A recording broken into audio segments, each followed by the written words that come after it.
sail, let the Volga River flow. Let me reach, let me beach on the shores of Tripoli. Let me sail, let me crash upon thy shore. Let me reach, let me beach far beyond the Baltic Sea.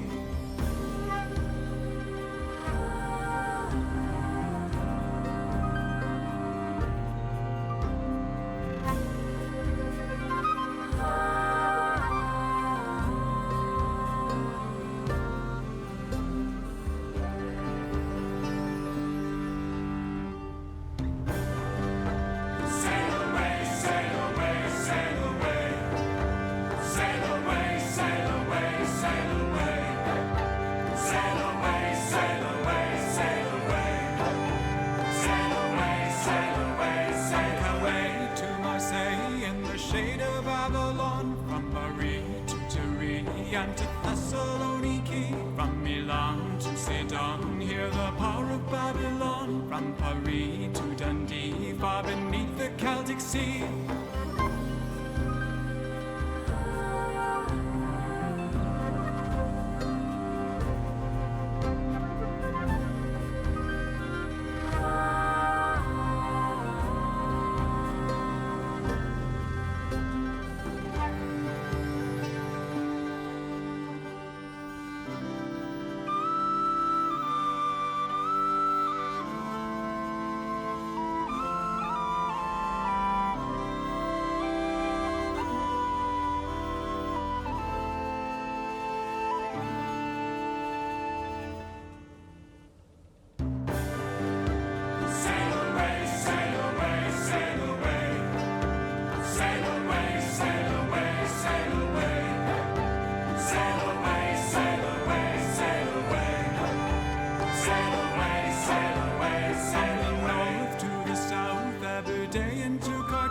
From the deep sea of clouds to the island of the moon, carry me on the waves to lands I have never been. Carry me on the waves to lands I have never seen. We can sail with the Volga River flow. We can sail, sail away, sail away, sail away. We can steal, we can kneel with my hands upon the oar. We can sigh, say goodbye to the life we knew before. We can sail, sail away, sail away, sail away.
All right. Hello, welcome. It may have been clear if you were listening to the music, but last time when I was playing the game music, but not from the game itself, it got muted in the VOD. So I am playing some covers that I'm pretty sure I'm safe to play. And so that is why you just heard Hildegard von Blingen do Orinoco Flow and Creep. Pretty delightful stuff, Bardcore. And we'll probably play out on a little bit of it too. In the meantime, though, last time we played, we got from the dream sequence that opens the game into the monastery, and a little exploration and conversation done in the monastery, leading us down into the crypt, where we solved a simple little puzzle, it looked like, and got a door leading somewhere that I hadn't gone through yet. So we're going to pick up pretty much right there. Let me switch on over to the game and hope everything is working just fine. Let's see. There's my little jester boy. Hey, and there's the game. Excellent. I'm also doing something a little bit different with my mic setup, so please don't hesitate to let me know if my audibility is an issue, either because I'm too loud or because I am too soft. Yeah, we looked at all of these last time. I'm remembering. Height of Kirsala's power in the 14th century. This was where we investigated a thing. And it says, a lovely relief of the Virgin and Child. Shame it's hidden down here. And we got a little arrow, and we can click on different objects in it. And I believe we clicked on the key. And yeah, we got a little secret door here. Let's check it out. A secret entrance to the library. I'll have to remember this. So we don't go in right now, which is probably for the best, given that, if I remember correctly, the library is not something that you have free run of, though I may not remember correctly. Looking at our map here, we've checked out everything we could see of the convent, the shrine, the church. The sacristy is, of course, closed up, but we've been to the tower and the crypt, so now we're going to sort of check out the other areas before we eventually make our way to the scriptorium.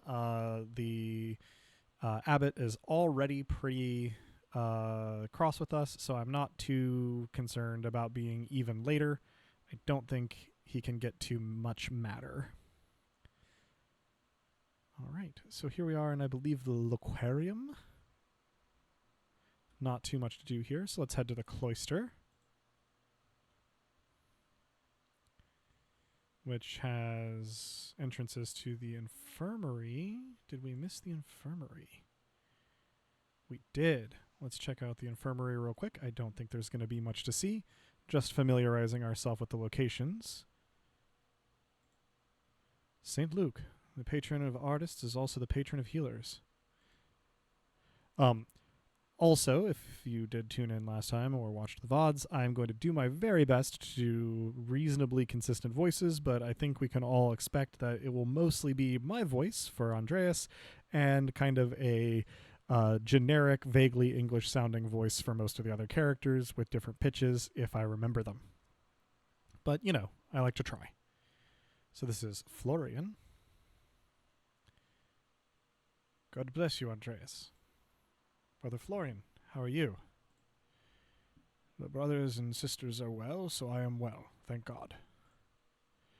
Andreas, have you spoken to Klaus Drucker lately? Yes, quite recently. Why? I believe he may be receiving a medical text from Bologna soon. I'm quite interested in it. Bologna, one of the largest cities in Italy, Bologna has been a center of the arts for centuries. It houses a well-known university, which was home to both Dante and Petrarch. I did have a professor who pronounced it Petrarch. I don't actually know if there's any merit to that. Also, I just noticed this little examine button down here. I wonder what it does. Ah, it lets us look around the page. Why, that's quite fun. I don't have a use for it just yet, but neat.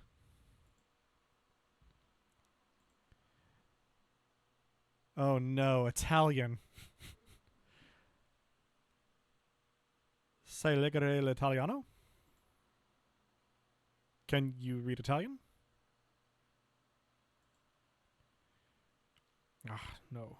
Little Italian and my Latin is not as good as I would like. I was hoping Brother Piero could help me with it if he has the time. I'm sure he'll make time. He's a patient teacher. That he is. I'll see you later, Andreas. Until then. Welcome, Caterjunes.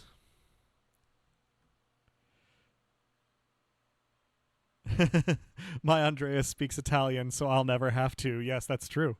That's a good point. Most of these medicines were made by Agnes Steinauren with some help from Sister Gertrude. Thank you for tuning in. 'Tis a delight. A delight to have you.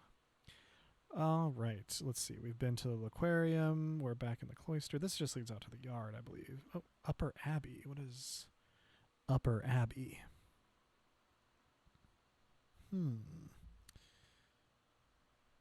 We will see. I am currently just familiarizing ourselves with the... okay, that's it. With the various map screens, introducing everyone to all the places that we can go. Currently in the cloister, seeing what all we can see. In the brief time that I had played prior to this stream, one of my favorite characters here, Sabat. God give you health, Master Mahler. Brother Sabat, I'm surprised to see you still here.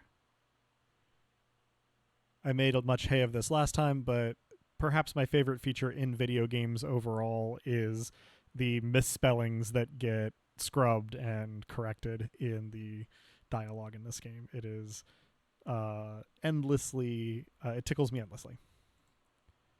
As am I, but I will be leaving soon, returning to Rome. Rome. Though outshone by its northern neighbor Florence, Rome is still the seat of power for the Catholic Church and an impressive center for the arts. I and my bishop regret that we could not reciprocate Father Rodolph's generosity earlier. He showed me much kindness to our priests at the Council of Constance many, many years ago. Yes, as Caterjunes notes, this game's approach to lettering is a feast. Such a feast, in fact, that there's a 5,000-word article from the people who the developers contracted for the various typefaces, and I stumbled upon it while looking for fonts for my weight screens for this game and just couldn't move on until I had read it. Council of Constance. Meeting of bishops that took place between 1414 and 1418 in the Diocese of Constance to end the papal schism. It was also notable for the condemnation and capture of the Bohemian theologian Jan Hus.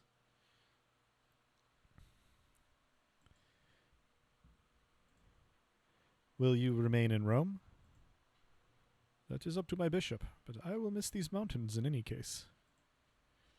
You should travel to Ethiopia, Master Mahler, and see the highlands. God has blessed my home with a wondrous beauty. I would love to, someday. I still need to return to Nuremberg and open my workshop. Yes, someday. Until then, if you are ever in Rome, I may still be around. I've only made it as far south as Florence, but I'd like to see Rome. By the way, if you have some time in the next few days, it would be nice to share a meal with you and some of the townsfolk. The townsfolk? I am accustomed to strange looks, especially in rural places like these, but I have had kind words with the baker and his wife. Oh yes, the Albans, Ulrich and Gret. There they are. I offered to tell a story to the children and their mothers over a meal someday. Gret seemed excited about the idea, but I would be more comfortable if you were there as well.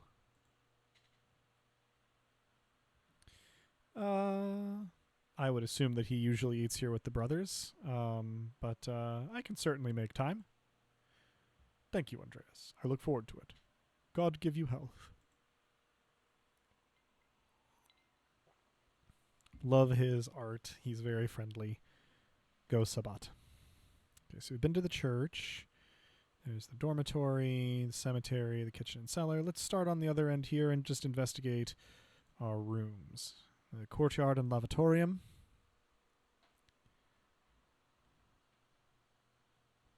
Pretty courtyard, but no one here to talk to.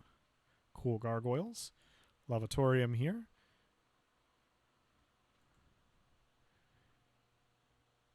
Very good. So let's check out the chapter house. Look at this fresco, I guess is probably what it is.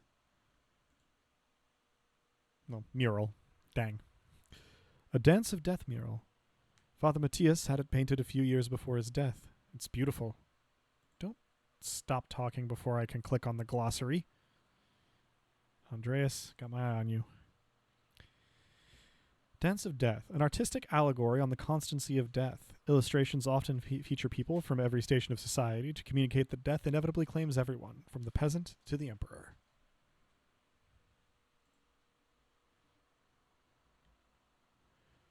And here it is. What a cool little piece. I guess this is going to be the same thing. Yeah. And this takes us to the large garden. It's probably going to be just fine, because we'll be able to get into the refectory from there. Oh, and the abbot's house. I don't think we're going to be able to get in there, but we can try. Let's see.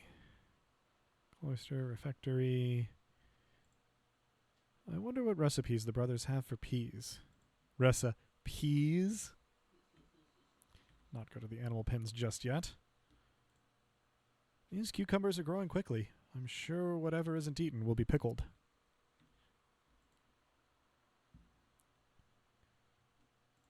Oh, we can go into the abbot's house. I'm a little scared to talk to you right now.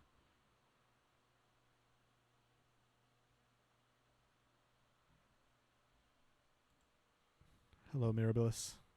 I will pet you. Aw, the dog knows how to shake. Okay,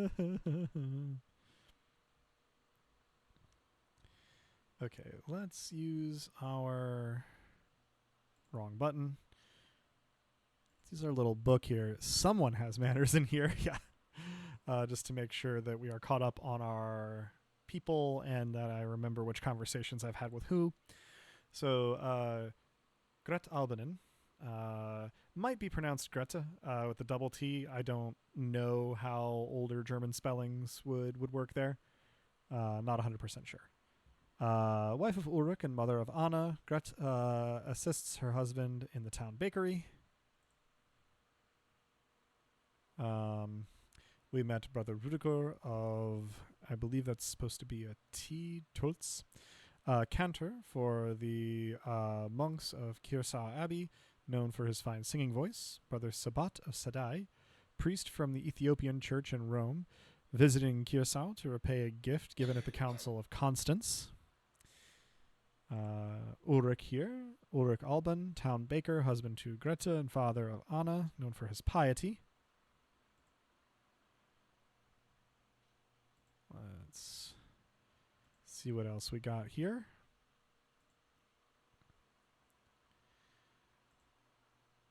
Brother Florian of Poznan.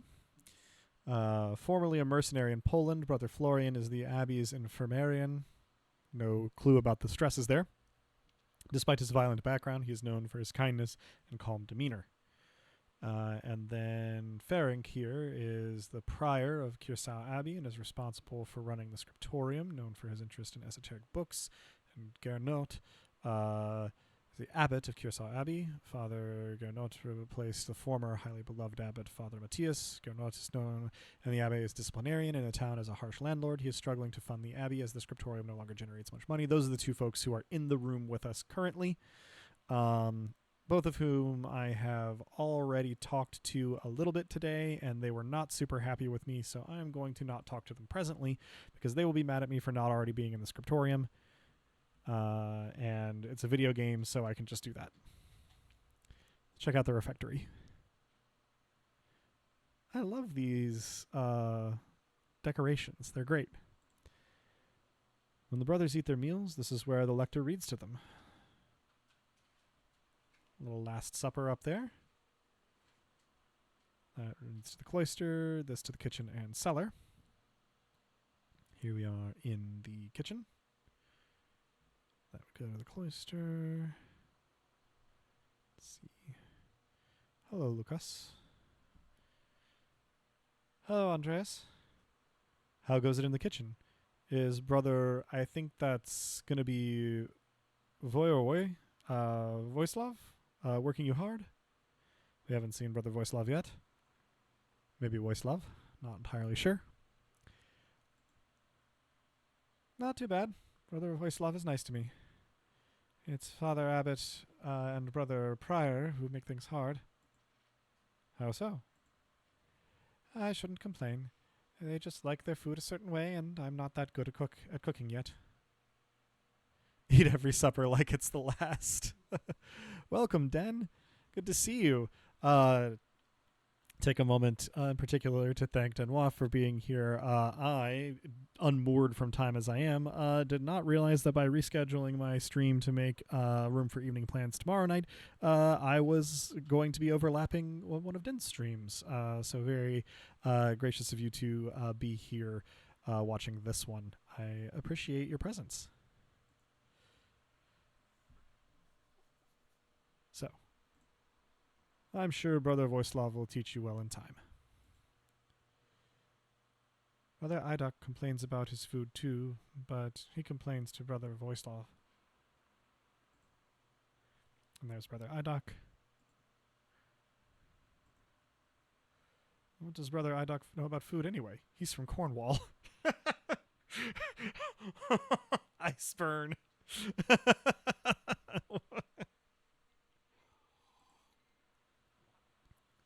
I don't even know where that is.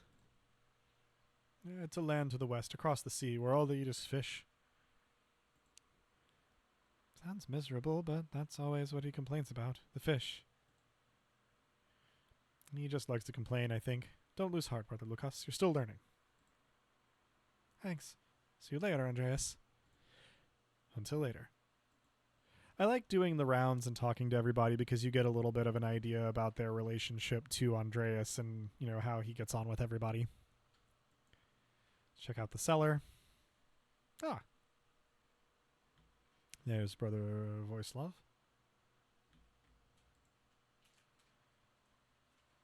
Let's see. Morning, Andreas. How's the living with the Gertners? Let's see. I like being nice to the Gertners. It's great. They're a lovely family. We got the little erasing there again. Clara's a good woman, and she looks after Big Jorg and Eva like they were her own. There they all are. They're both almost fully grown. He thinks as I too like Big Jorg. True. I suppose it's less that they need looking after, more that she cares to. Little Ursula is in good hands. There's little Ursula. Anyway, if I don't see you around the Abbey later, maybe I'll see you in passing tomorrow. Until then.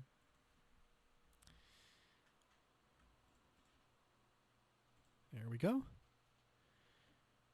And back out to the garden. Pretty sure we've been pretty thorough here. The dormitory, I think, is the place we haven't been. So I'll make my way through the animal pens and the abattoir to the cemetery, the dormitory, the Old Bailey, and then the scriptorium finally. Thank everybody for being patient with me as I am a little too thorough here. But like I said, I like talking to everybody before the plot gets going, you know?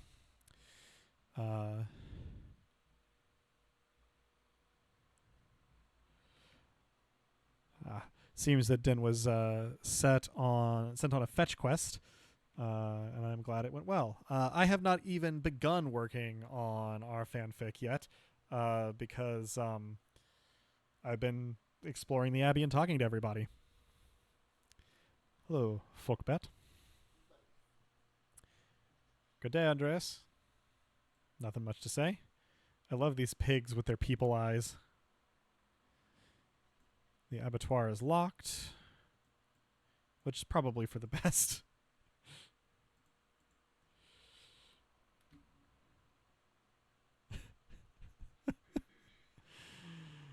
A monument to the founder of the abbey. It's fairly recent. The funds were donated by her descendants. Interesting. And morbid, but cool. Let's see if there's anything else to look at in here. The apple trees have only started to bloom. It will be months before they bear fruit.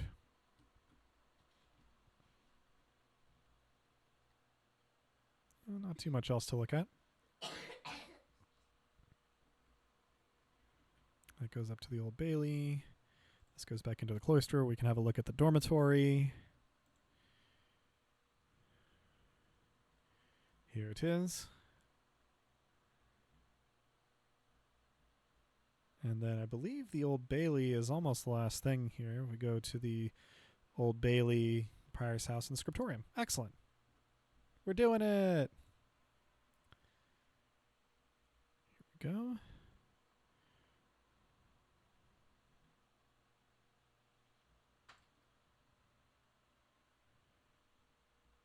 Ooh. I wonder what that is. Where? What is this? A Vavel? Seems Italian to me. I've seen these before in astronomy and medical tracts. What's this one for? 2 wheels. The top wheel has Greek letters and holes cut out to reveal Latin letters underneath. Oh no! And the outer edge of the lower wheel is divided into 4 sections, each bearing an elemental symbol. Greek, Latin, and elemental symbols. It's obvious someone with occult interests fashioned this. You don't say. A quarter turn of the upper disc aligns a different elemental symbol with the top of the lower disc. So let's see. Given the number of letters and the size of the discs, there's enough space for a total of 4 versions of the Latin alphabet. That reveals a different set of letters underneath. This is what I get for picking occultist. I'm already excited about it. So, yeah, logician. I wonder what it's for. A cipher of some sort? Need to investigate more. This has to be connected to something else around here. I wonder.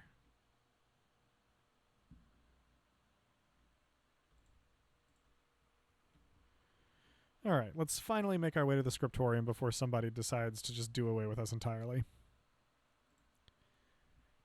Here we are. Oop.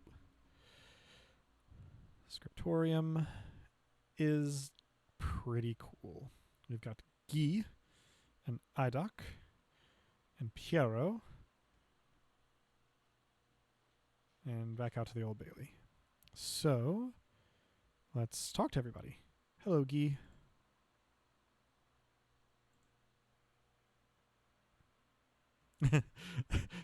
Caterjuice doesn't think there's an Andreas simply never showed up for work ending.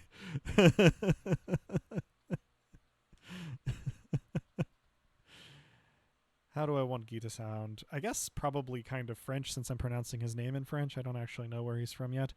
So, and he's using a kind of Fraktur font, which makes me think German. But let's have him say, "Good day, Andreas." How's your morning going, Brother Guy? It's fine. More contracts for the abbot.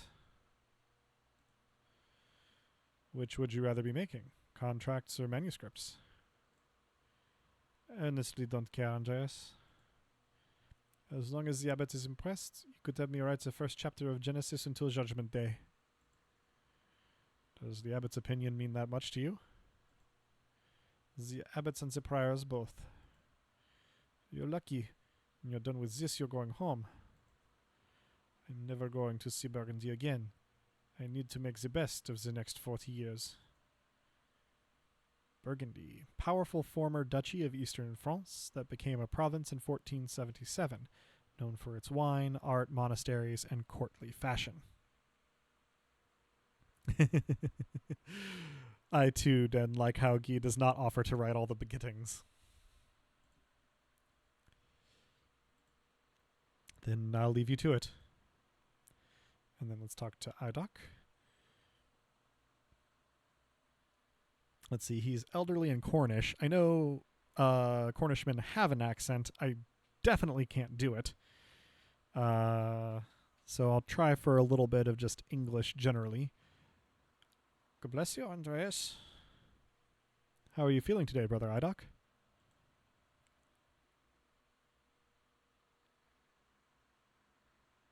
I'm trying to figure out what I'm supposed to be doing with this. Mil. Mil. That's easy. I am well. Oh, they're doing the Cornish accent for me. Well done, my son. It is early. I'll give you a harder one later. I look forward to all of your anagrams. Oh, it's an anagram. Okay. Brother Idoc. Literal nut? Yes, until then. Okay. I would have to have coffee or something before I talked to Idoc. Yeah, you know what I mean. Talk to Piero. And he's supposed to be Italian, so... Andreas, God bless you. So good to see you. Good morning, Brother Piero. Good to see you as well. I don't like this weather. My bones ache.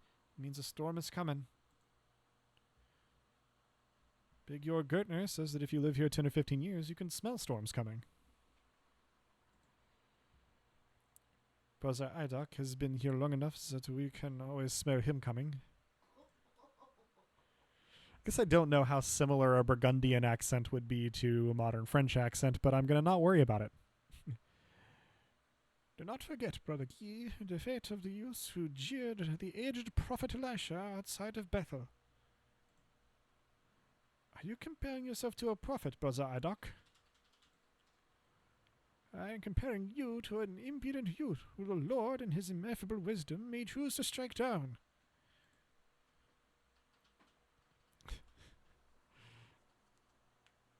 I don't know that I want to get involved, really.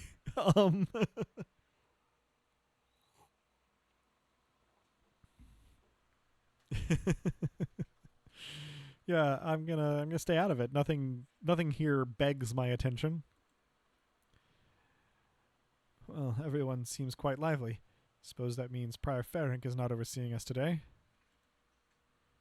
He was here, but then he heard Lawrence Rothvogel had arrived and hurried out like a little mouse. There's our Baron again. Where's the option to start taking bets? Well, I think the odds would be in Idoc's favor based on the chat so far. Ferenc is so desperate to impress the abbot and nobles like Rothvogel. It's pathetic. You feign kindness to Father Abbot and our prior only to speak about him like this behind their backs. It's shameful. Oh no. Baron Rothvogel. His manuscript. I just realized that he will want to see his manuscript. Ah, silly of me. Of course, that's why he's visiting.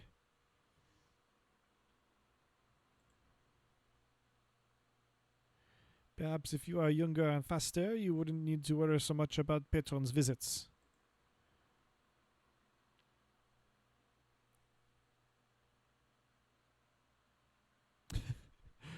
My Andreas is not so far been one to get super involved with the interpersonal squabbles and lecturing people. Guy doesn't seem like he would take it very well. So I think I'm just going to what's the problem? The Baron is just one client. He has to wait like anyone else. Andres, Baron Rasvogel is not like anyone else. He has powerful friends, including the Prince Bishop of Freising. Prince Bishop of Freising, religious and secular ruler of scattered territories in the Holy Roman Empire, including the lands containing Tassing and Girsau Abbey.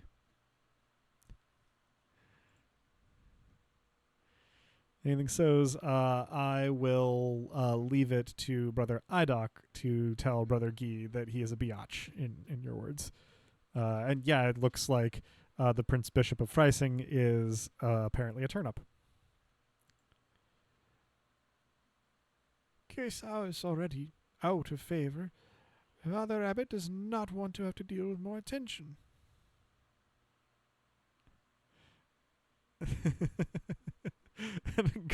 Caterjune's Idok. Time will make a bitch of you. Turnip. Got him.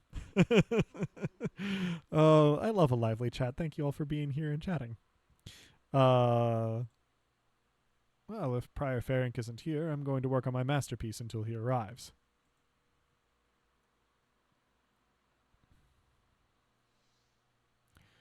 Oh, that's right. Need a reference for the Indermaur manuscript. Indermaur, prominent family of the Swiss Confederacy and Austria. Apparently it is their manuscript that he is needing to reference. So we walk over to the very heavily fortified library door. Give it a knock. Stena. Feel like she's probably from Eastern Europe. What do you want, Andres? A book. The Indermaur manuscript. The Book of Hours. Your hair looks messy today. Did you get enough sleep?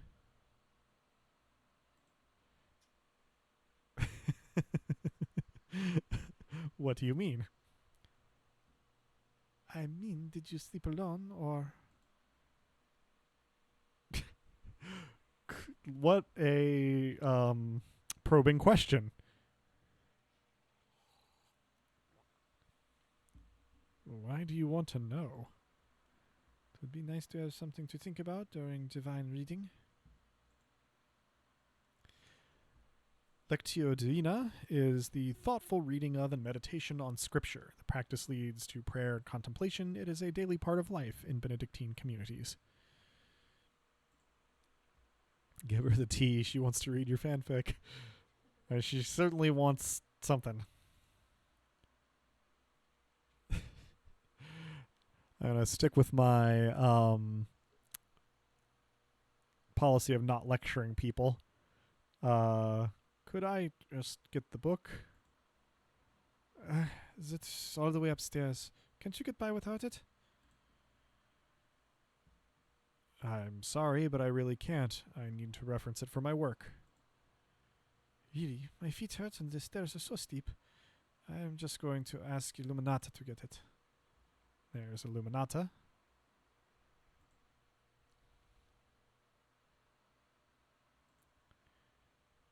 Sister Illuminata? Andreas needs help finding a book, and I don't know where it is.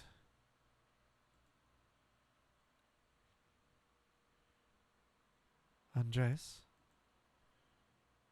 Sister Illuminata, I'd like to borrow the Indermaur manuscript, the Book of Hours. Yes, I overheard. Here, please return it promptly.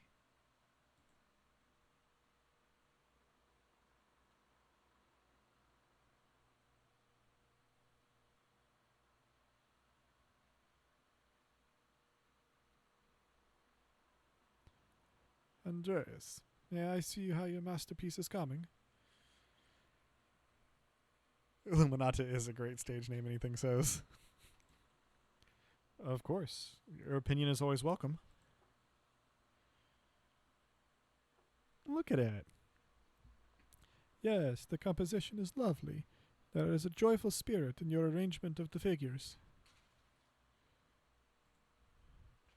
The contrast of colors is also quite nice. Rich and beautiful on their own, but not overpowering the scene.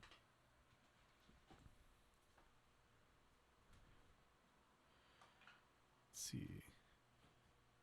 It just doesn't feel right. I don't know why. It's an excellent interpretation of someone else's work.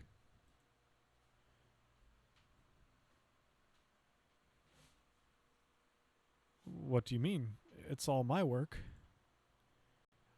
My son, you're copying the illustration from the Indomar manuscript almost exactly. Yeah, brutal critique. Helpful, necessary, but ouch. To Katarjun's point. So, what's wrong with that? Haven't I improved on it?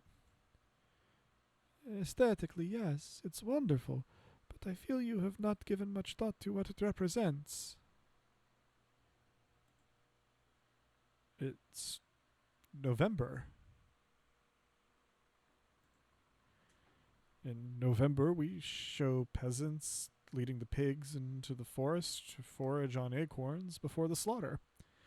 I don't know if this is truly a thing or not. I have not been paying sufficient attention in the months since the little bit of this that I played, but I like to think that the frequency of errors is expressive. Like, Andreas being flustered has more misspellings than when he's not. Older folks, seem to have a few more here and there. I don't know. It may not be a thing, but that's kind of how I'm interpreting the current stretch, as it were. Andreas, the peasants here are no longer allowed to forage for acorns in the forest. Many great lords and abbots across the empire have forbidden it, even Father Gernot. What difference does it make? This is the way November is painted. But it is not the way November is. I did not realize, Katarjuns, that there was a no-clip documentary about this. I don't watch many documentaries generally. I have attention problems, but I may have to watch that one after I finish playing this for the stream, perhaps. But that's pretty great. And seems like it would be a lot more work than just assigning like a percentage number to the number of things that come up with like a random misspelling.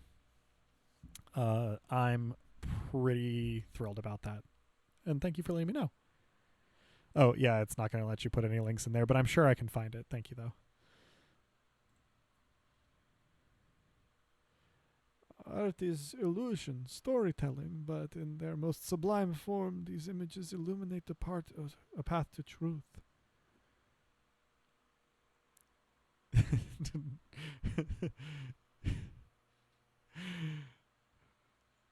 Den giving voice to Piero. Consider, you can draw it in the way everyone else did, or you can draw a martyr dying sexily. I'm slowly losing the Italian and getting more of like a Transylvanian thing going on here too, as I do Piero. His beard is playfully sinister, so I guess that kind of fits. The Saint Sebastianization of everything. You guys, I'm not going to be able to keep up with everything. Pieracula. Thank you for that one, anything says. It's most important to me that my clients are happy. They won't pay me for truth. Yes, but with God's grace, this book of ours will outlive us all. What will it say to those who see it in a future generation, centuries beyond our own comprehension? Some will gaze deep into your lines and paint to see a deeper meaning. What will they find? But you need not listen to my opinions. They are just the thoughts of one old monk.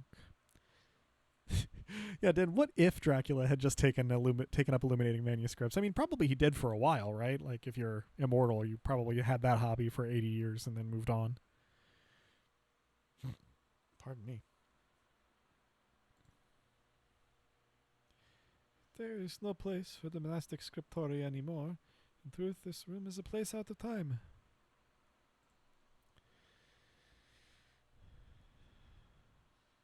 Why is that? Why has Kyosa kept this up for so long?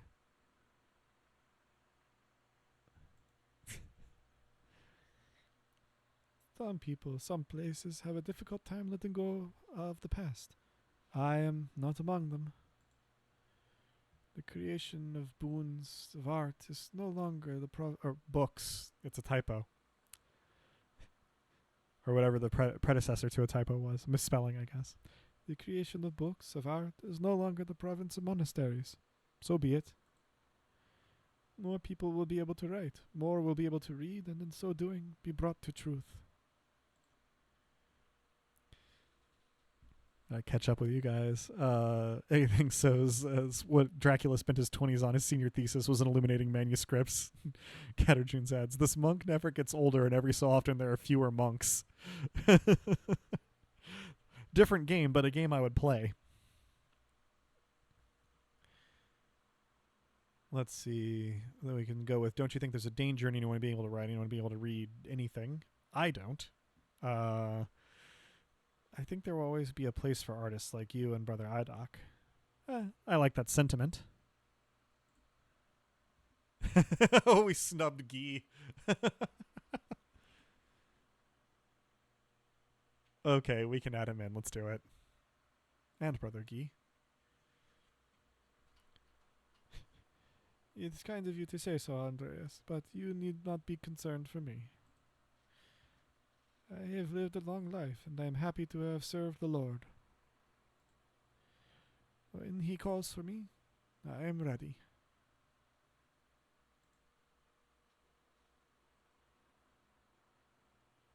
All right. We've moved a few hours through Prime. There's bells.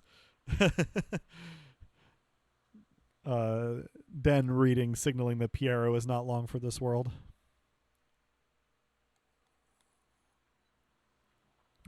Where has the time gone?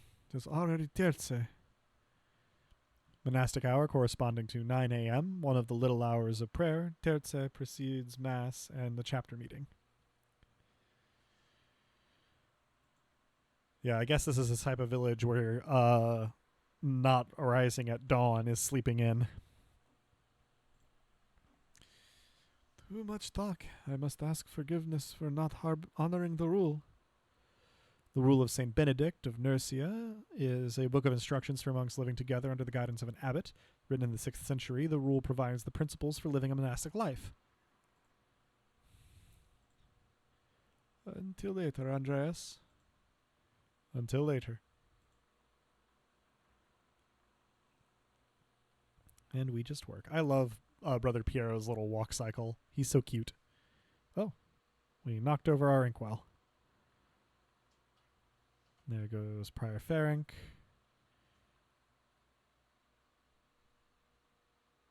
With his weird little occult encoder thing.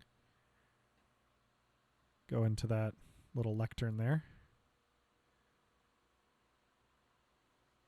What's going on in here?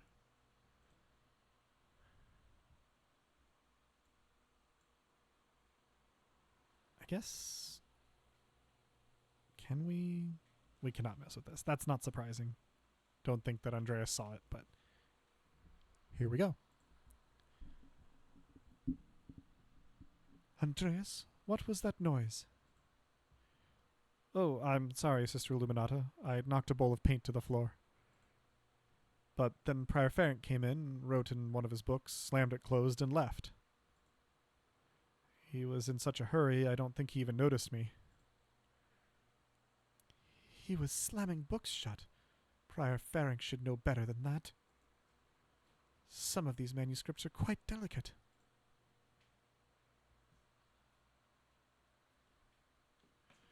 My little bookworm background here. Um, yeah, I'll be a little bit of a weirdo. Uh,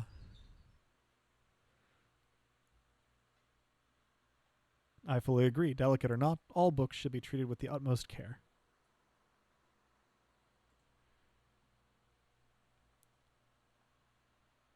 Many contain precious wisdom that can aid even the unenlightened in growing closer to God. They should be protected and cared for, which is why books should not be taken out of the library unless it is necessary for divine reading or work in the scriptorium.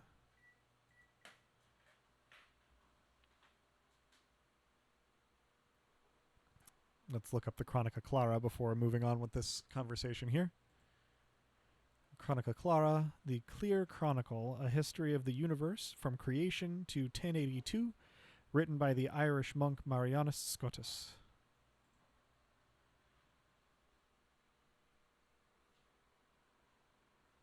Let's not needle her, too much. Yeah, as Den points out, Illuminata is not giving out library cards. Not that kind of library, not that kind of librarian. Are you still mad at me for borrowing the Chronica Clara? No, anger is not an appropriate response for a nun. But the fact remains that you tricked me into giving you that book for no valid reason.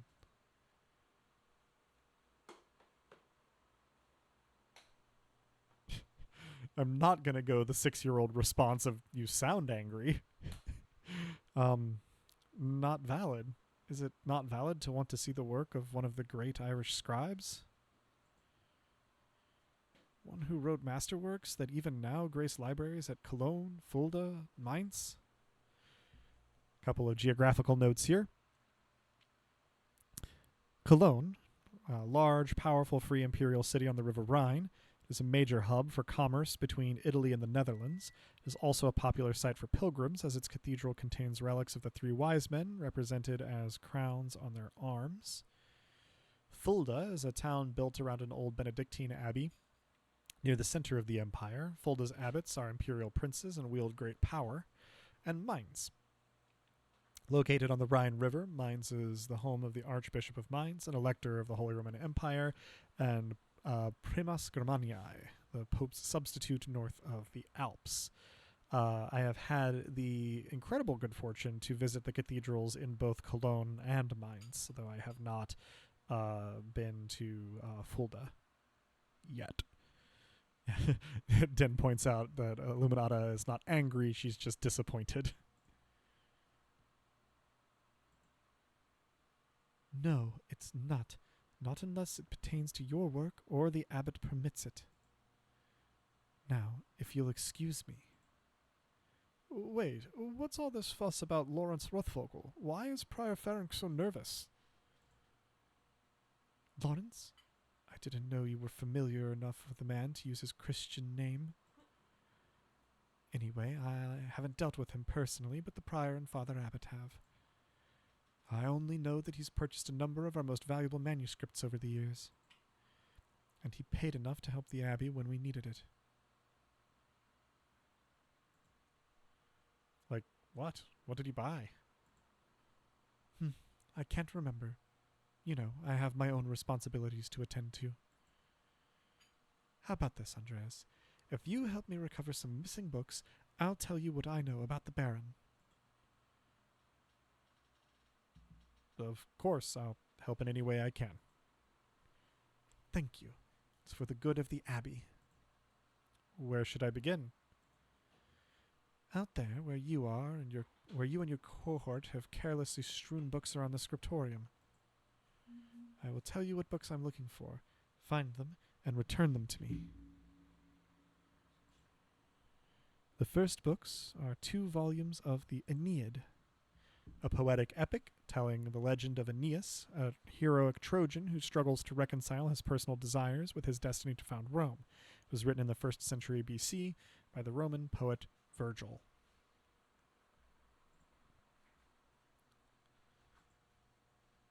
Reddish covers, 14 inches by 10 inches, 3 inches thick.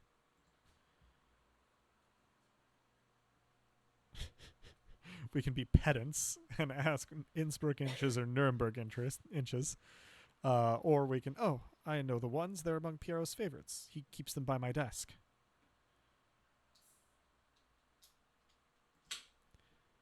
They are not his to keep.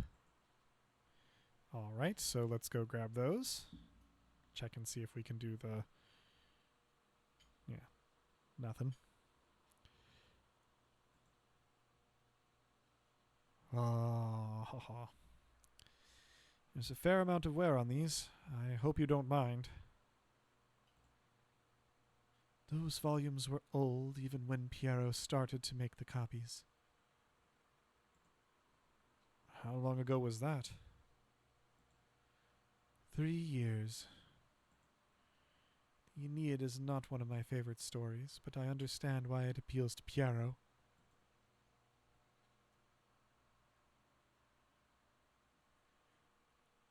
Aeneas chose his duty to the gods over his lover, Dido.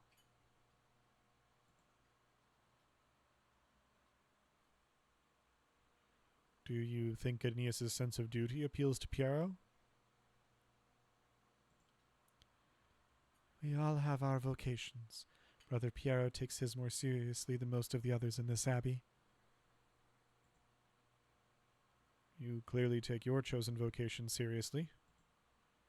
Andreas, I didn't have a choice in my vocation. Few women do.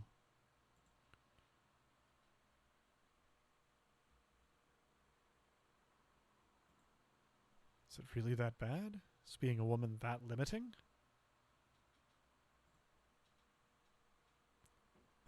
I think "how would you know" from Beatrice is probably the appropriate response here. How would you know? True. She knows her life better than I do.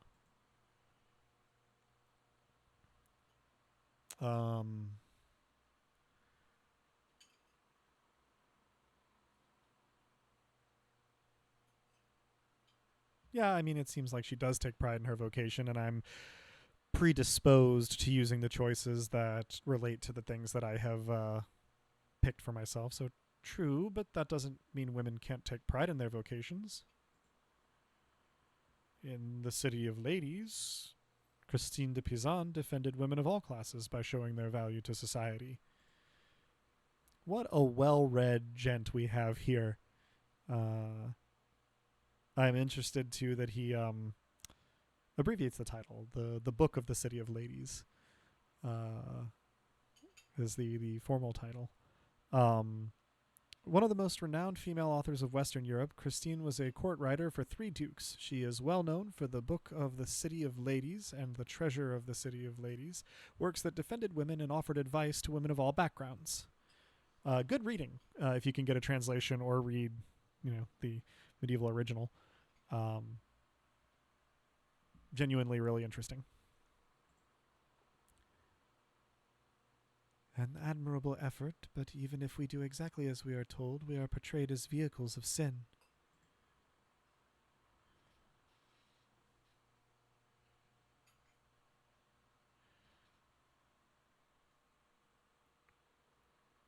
Temptresses and seducers by virtue of our sex, even when men are the aggressors. Den mentions Andreas does need to be careful that she doesn't decide to give him arsenic books. Yeah, good point. I adore this scene. This is to me, this is art. I like this a lot. Even in the abbey, we must travel in pairs, lest we tempt the brothers or others. And here, in these pages, Virgil casts Dido as Aeneas' seducer, though it was the gods that thrust her into his arms. Like Dido, we ordinary women are merely tools in the tales of men. We can never be the protagonists of our own stories. No woman is exempt from that. From the empress to a nun. 'Tis our lot. I suppose I understand why you are not fond of the Aeneid. It's fine poetry. For men. Now, the books, if you please.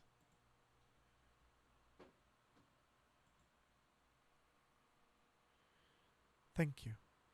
Next, Wretched Guerin. This is a printed copy, green cover, diamond pattern. An Italian chivalric romance written by Andrea de Barberino.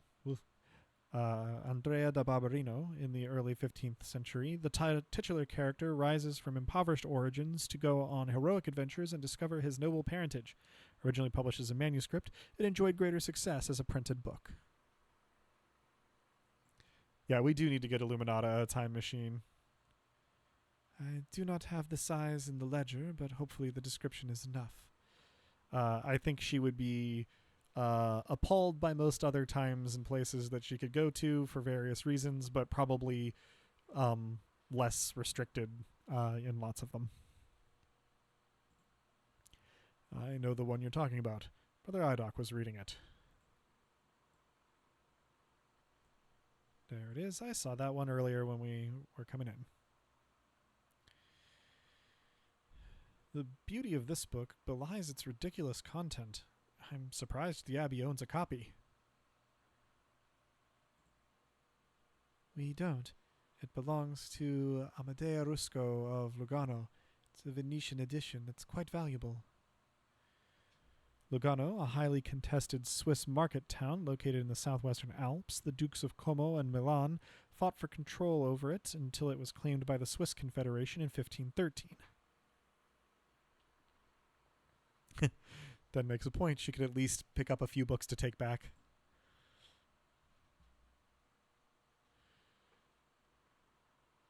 It is funny because I can think of a few pretty modern feminist scholars that Illuminata would probably agree with a lot of, but have significant problems with in other places. He loaned it to us 5 years ago. It was subsequently lost, and the abbot has received 3 letters about it. I've certainly seen the brothers enjoying it. That book is not appropriate reading for Benedictine monks.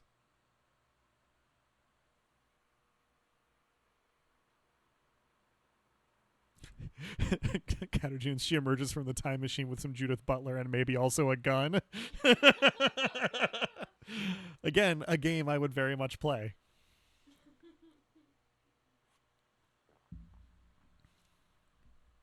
A baby is sold to pirates, raised a servant, then lives a life of adventure, wooing princesses and fighting in tournaments. You forgot the best part. In the end, Guerin learns he has royal blood, the son of a duke. He reigns as a king and dies a pious hermit. What's not to love? Benedictines should be dreaming of reconciliation with our Lord, not lusty adventures.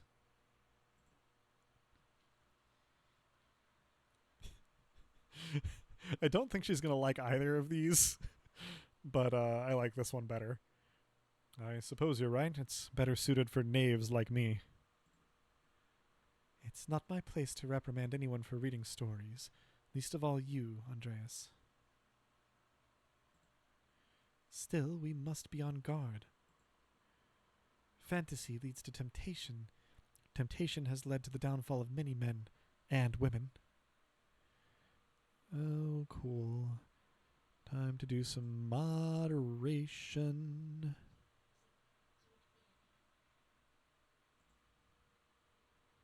There we go.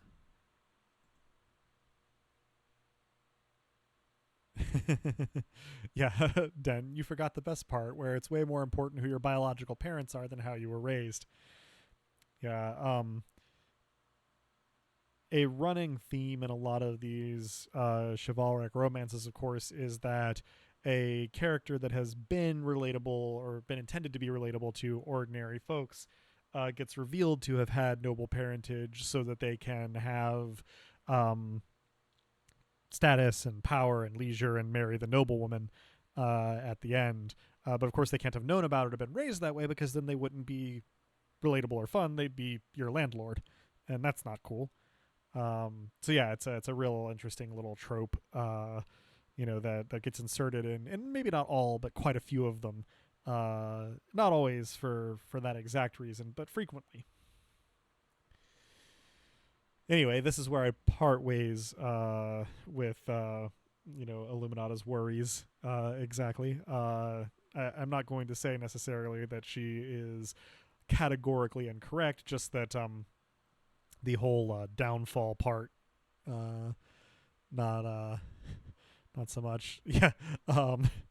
Den, and how far we've come in 1,000 years, stares at the camera. I don't know precisely what you have in mind. There are plenty of examples to choose from, but the example I choose is Rise of Skywalker. May it rot in hell.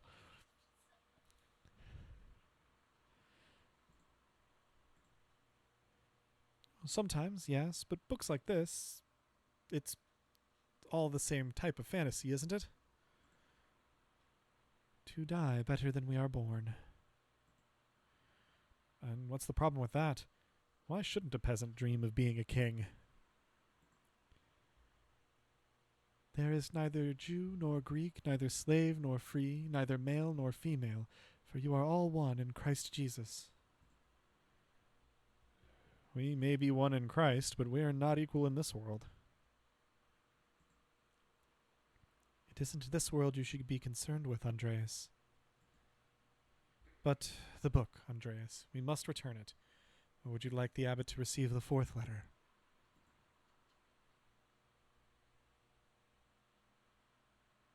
I mean, I don't care about the brother's disappointment. This is maybe going a little hard, but we'll go with it.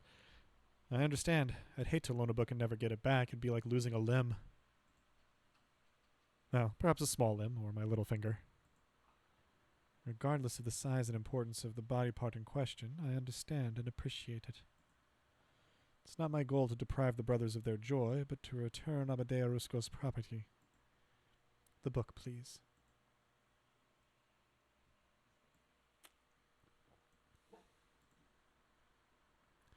There is only one book left, then you will be freed from bondage. A dark red cover, 8 inches high, 5 inches across, 2 inches thick. Oh, I remember that. I believe Brother Guy was reading it. Finally get to add Guy to our little portrait gallery.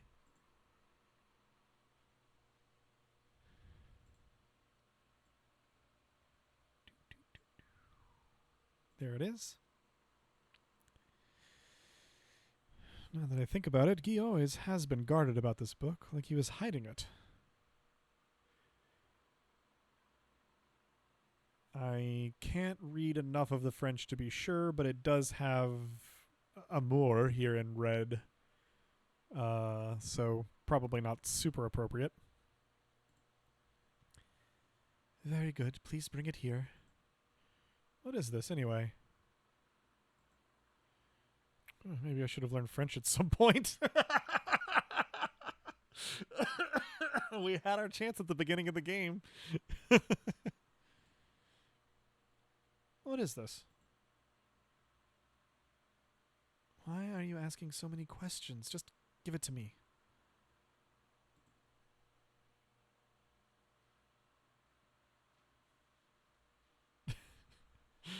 So I can be direct with why won't you tell me what this book is. I can do my book thing again to a degree that might be off-putting. I'm sorry, but I just love books too much to let this go without knowing what it is. Or I can use my logic to be an insufferable pedant. I haven't asked so many questions. I've asked one twice, and you haven't answered me. I mean, I guess that one is amusingly pedantic. I have a good reason not to answer you. I like that we can't do this conversation in a way where Andreas isn't tenacious about this, where he just doesn't care. Yes. 3 French bishops condemned the book. All copies were to be burned. Its author shared the same fate. What? Why?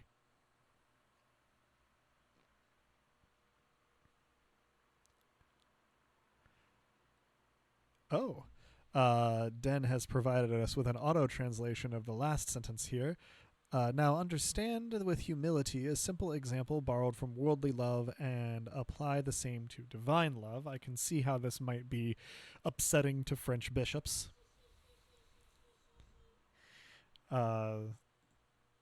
I don't know, Andreas. It isn't my place to question the judgment of one bishop, much less 3. And before you ask, no, I haven't read it, but I know it contains a dialogue between love and reason. So the book is dangerous.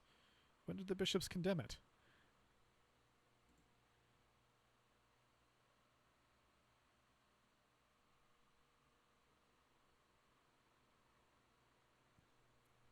$200 ago. I like that Illuminata gets to be further up the ladder towards heaven here than Andreas does. What? Why? Why is it still here? Because Father Matthias loved books. All books. He didn't want to see it destroyed.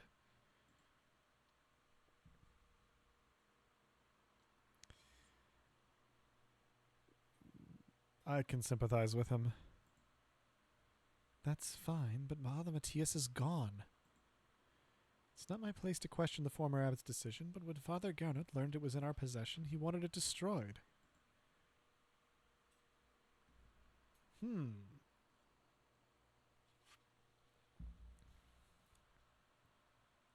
We can ask how Father Garnet even knew the book was here, or ask why it must be destroyed, or refuse to give it to you if all you're going to do is destroy it, or just hand it over. I mean, I'll ask my little logic question. How did Father Garnet even know the book was here? Mother Cecilia made a note of it in the inventory when she was the librarian.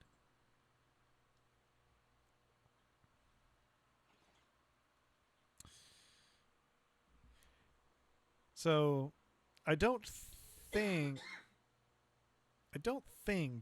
that she's going to find no one even knows that it's here persuasive, because there are at least 4 people who know that it's here, as well as a note in the inventory about it.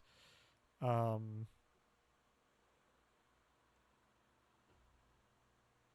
I'm guessing if I don't give it to her, she will not tell me anything about the Baron.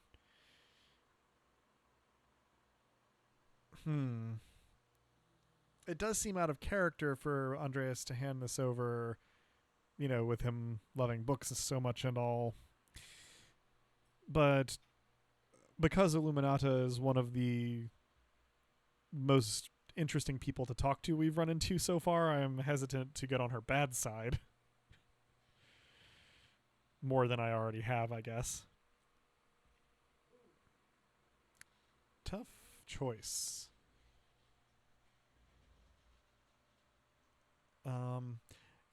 I'm actually yeah, I do love how much this decision sucks, Counter-Junes. I'm going to mull it over while I run to the restroom and refresh my beverages. So I'm going to put you fine folks on the Be Right Back screen for just a moment.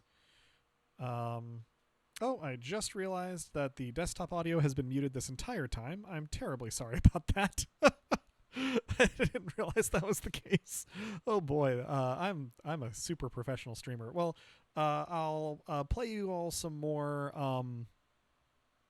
Bardcore while I am up. I'll be right back.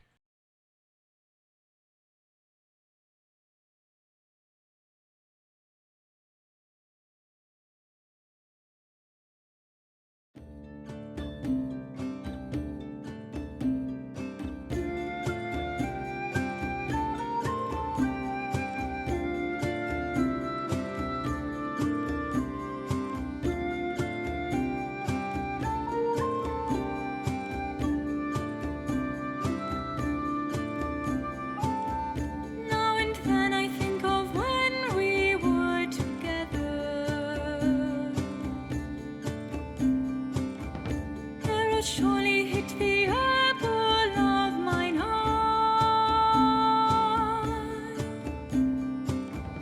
I believe it thou wert right for me, but that's so lonely in thy company.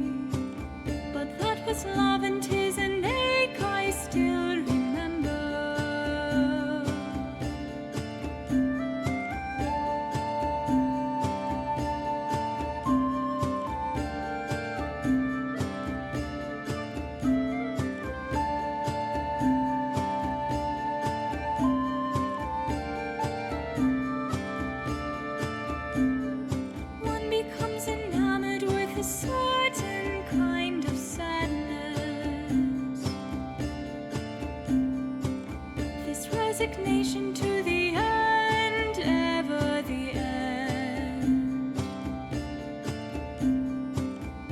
When we found we could not make amends, thou declared we would e'er be friends.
Whither have the worthy gone? Oh, where is fair Gawain?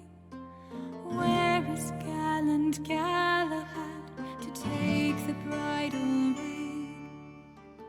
Is there not a white knight upon a fiery steed? Late at night I toss and turn, and I dream of what I need. I need a hero. I shall out for a hero till the end of the night.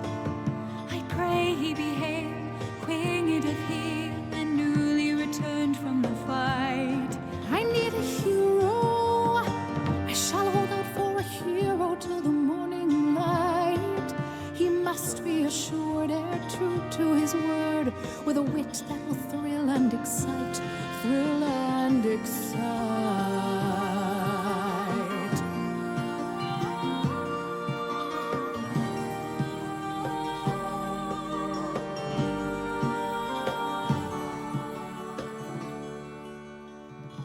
Ere long at the witching hour within my reverie, somewhere just beyond the veil, someone reacheth out for me. Racing on a courser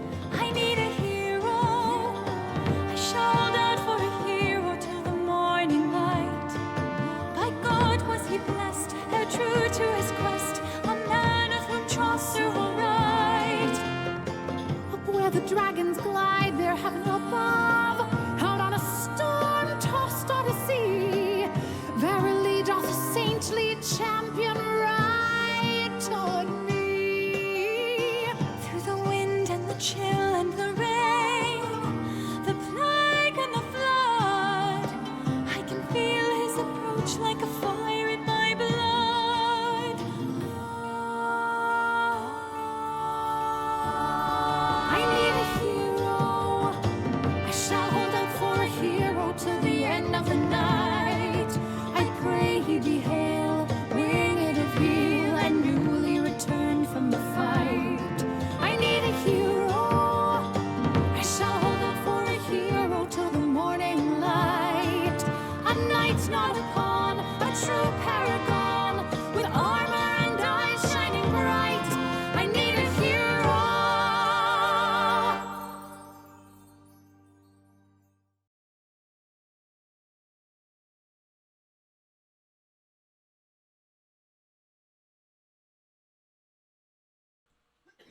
All right. I am back. Let's get caught up on such chat as there has been. Thank you for waiting. Hopefully you enjoyed the Bard Core. Let's see. You have been missing out on so many scratchy noises and mouse squeaks.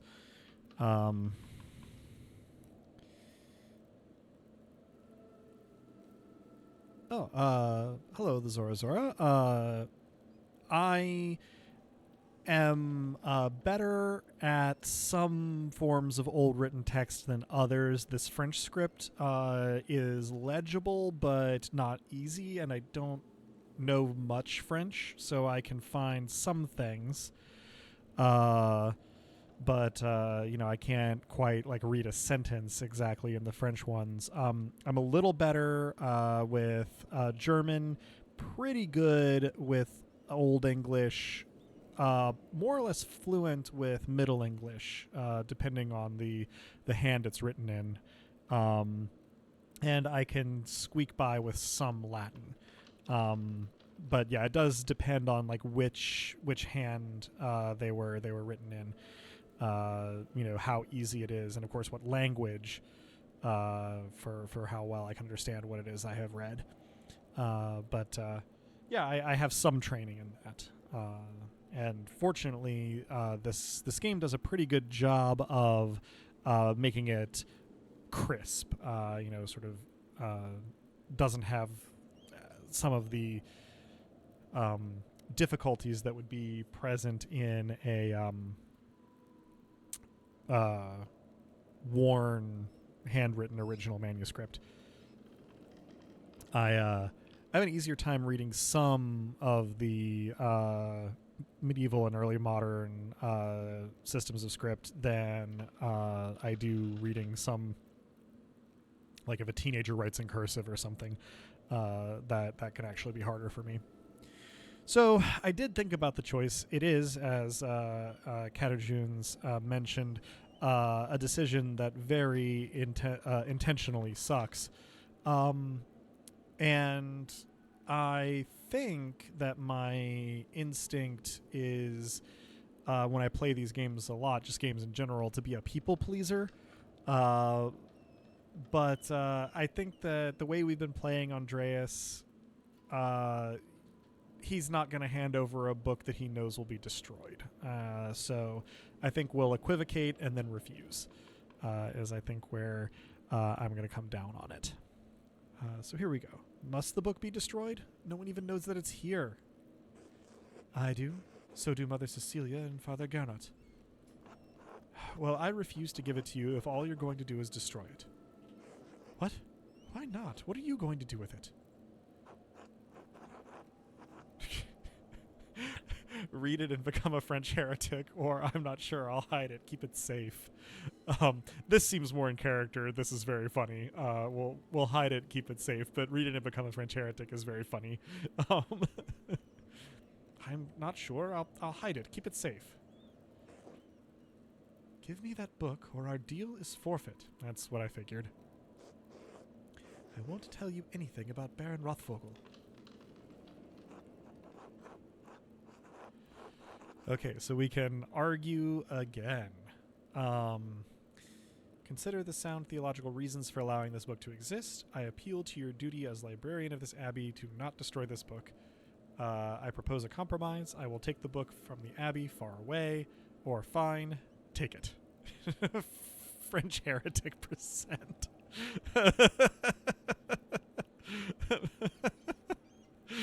You guys are fun.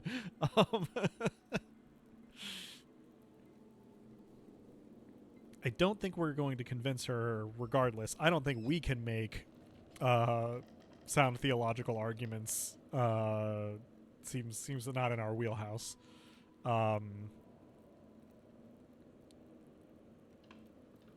I feel like she will see her duty as the librarian of this abbey to destroy this book. Sorry, I glanced at the chat where anything Sosa said press F to heresy.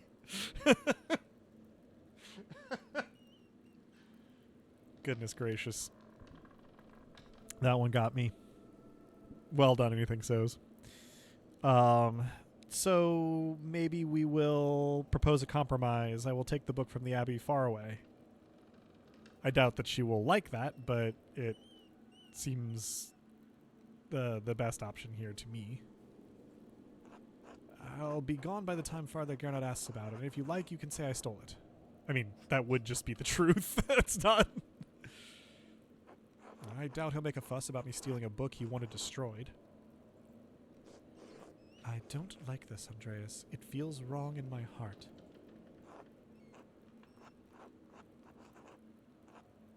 So, as we saw previously, because I was less than forthright with the sacristan whose name escapes me, boy, starts with an M, I think. Our persuasion was not, effective because of what we had said. Here, though, our logician background helps, and our enthusiastic offer of help helps here for us to persuade Illuminata. So, I swear I'll take it far away. It's been out here for years, and besides, how could you have stopped me? I'm trusting you in this, Andreas, against my better judgment. Don't make me regret this.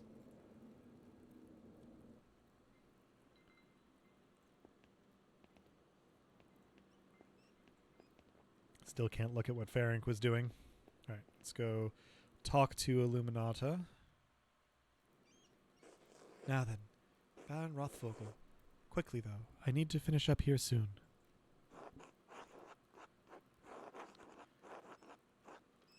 Let's see. She may only have time to answer one question, so I should choose carefully. Ugh. I hate that. So, you said he buys books from the Abbey. What kinds? How long has he been visiting the Abbey? He seemed unusually friendly with me. I don't understand it, honestly.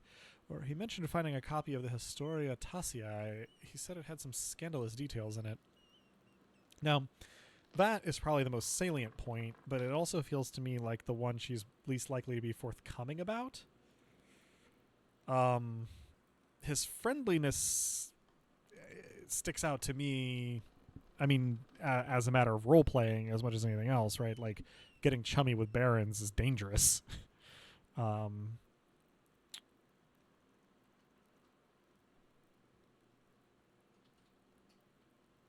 Yeah, I think I want to go with this one, even though the last one is probably more salient.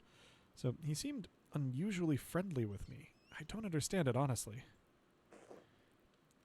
The Baron is quite wealthy, quite educated, and he loves fine art. I think it's clear why he enjoys your company. I feel like I just got insulted. Most of his peers don't share his passion for modern thinking, nor are they as interested in art. You're a rare thing, Andreas Mahler, an artist with a university education. You may not be of high birth, but whatever the Baron's faults may be, he chooses to fraternize with common people.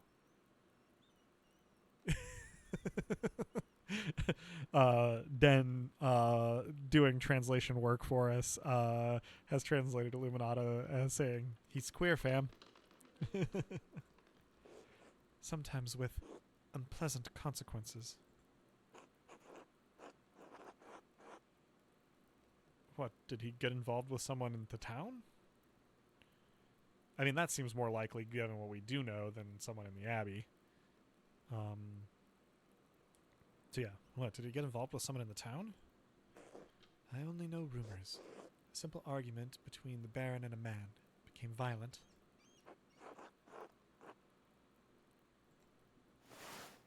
That was Lucky Steinauer is the one that who was yelling at him when he arrived. We didn't hear that conversation. Was it with Lucky Steinauer? Or did Baron Rothvogel kill someone? I feel like this may actually be what happened, but Lucky Steinauer is a more specific lead that I think will give us a little bit more information generally. No, I don't believe so. Besides, I can't imagine the Baron could get the upper hand on a man the size of Lucky. Do you know why they call him Lucky? He survived 2 pieces of masonry falling on him. One was a gargoyle that he put back up on the church's roof himself after it fell on him. In any case, I doubt Lucky was the man the Baron fought with. Should I be concerned for my safety, sister? I mean, from my perspective here, any time a commoner interacts with a noble, you should be concerned for your safety. But, I mean, back then. Now you can mock them on Twitter. In fact, I wouldn't venture onto the website formerly known as Twitter to do this, but if you happen to be there anyway, you can find one of the Habsburg heirs and mock him about his terrible opinions about anime. So let's see. She says, I can't say. I don't know if don't know Baron Rothvogel much more than you do, Andreas. But there is an inherent danger to walking in the shadow of a powerful man. She's got a point. Just be careful. Well, I must be off to Mass. Thank you again for your help, Andreas.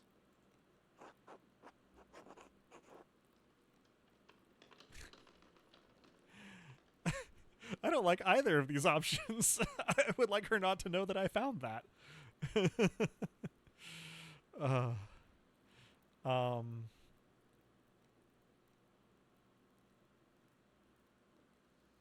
I mean, I guess let's just be conversational about it. I suppose you'll be leaving via the crypt. I don't know why you were poking around down there like a grave robber, but that entrance isn't for you. One of the lords of the old keep must have had it built to escape in times of siege. It allows the sisters to access the library without distracting the brothers. Please do not abuse this knowledge.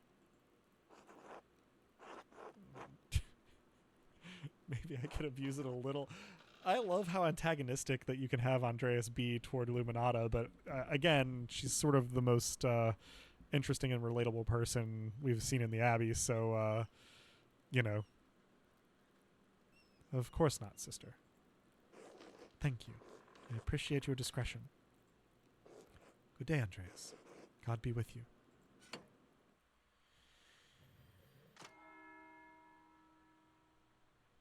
It's Sext hour.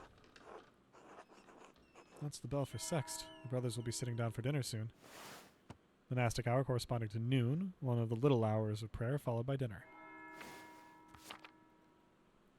Anything so is voted for devil time. And, yeah, it seems like they have a whole hour for sexting. Den, unfortunately, I do not know whether technically it would have been a gargoyle or a grotesque. Perhaps a grotesque in the technical sense, given the context, but I don't think we got enough, quite enough information to say for sure. And yeah, the monks all pull out their phones to start sexting. I should see if Otto is around and still wants to eat with me. I think he's working by the guest house below the Abbey. Alright, well let's head to dinner with Otto and Endris. Now we can check this out. I wonder what Prior Ferenc was doing with this book. So we've got Ex Libris. Ooh, this is a tough script and it's quite small on my screen. This is a name that's Doctor of Theology, and that's a university name. So let's see. The Library of the University of Five Churches. The Hungarians call it Pesh. That's where Ferenc is from. Doctor of Theology, Georg of Gran. A friend of his, or did Ferenc steal this? I mean, he was acting shady, so let's entertain the thought that he stole it. Did he steal it? Oh, it's underlined, the bits that I can click on. That's handy. Ah, the Speculum Astronomiae. Astronomiae. Albertus Magnus's Defensive Astrology. Renowned 13th century Dominican theologian, philosopher, astrologer, and Bishop of Regensburg. Prolific writer, he was known primarily for his work on Aristotle and his knowledge of natural science. Straight thieving. Sloppy bookhand couldn't have been produced by an abbey of note, or bastard script. Burgundian? Flemish. Not from here, and not recently. Yeah, let's do our little bit here. Oh, interesting. I didn't get to click everything, so I wonder how many of these are distinct bits. And so we've got somebody writing in the book. That's definitely Ferenc's handwriting between the lines and in the margins. Is he notating the text for the university in Pesh? Is he notating the text for his personal use? Is he notating the text for the benefit of future readers? Yeah, very snobbish. Is he notating the text for his personal use? In any case, it's a thorough commentary. Ooh, this little thing looks like a cipher to me. What's this? It looks scribbled. Not like Ferenc to be sloppy. He didn't even blot the ink dry. Libra, Capricorn, Aries? It's all astrological symbols. What's written below?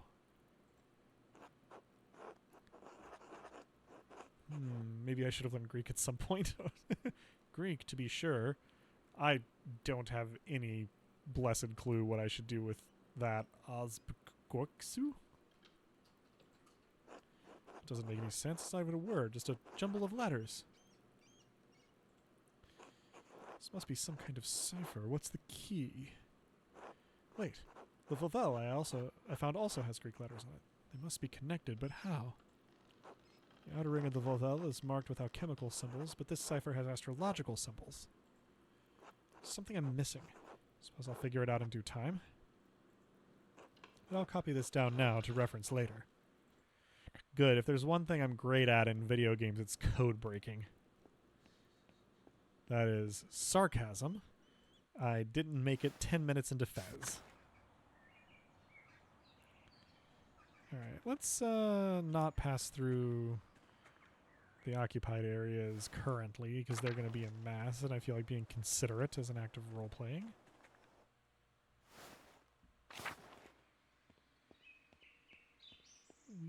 Let's go have lunch.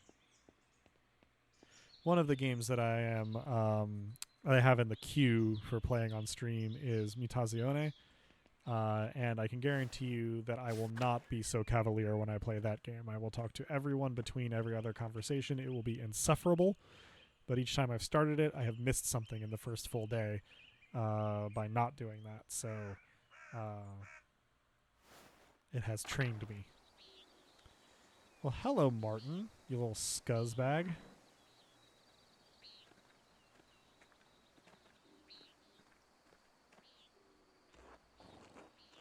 Go away, Andreas. Can't you see I'm busy?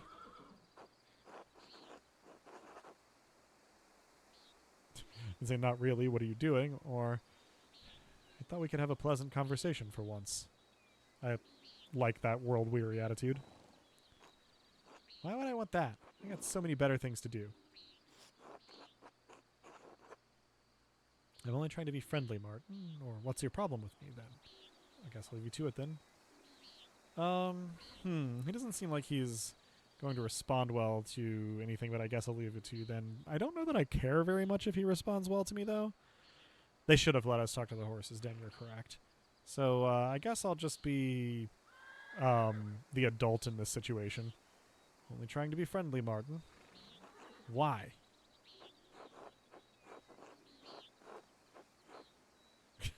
That's a question I keep asking myself. Well, it's definitely not because he seems like a good kid. He does not seem like a good kid. He seems like a dick. Our church and faith tell us to love our neighbor. It's the principle of it. I feel like he's going to hate that, but that's honestly kind of a reason to go for it. So here goes. What are you, the abbot? I don't need your preaching. Just go away. I'm busy.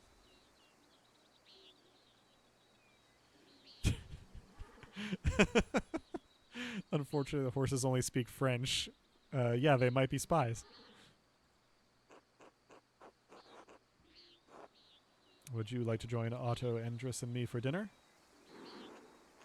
You know what, Andreas? I don't want to eat supper with you fucking lot of old farts. Alright, fine.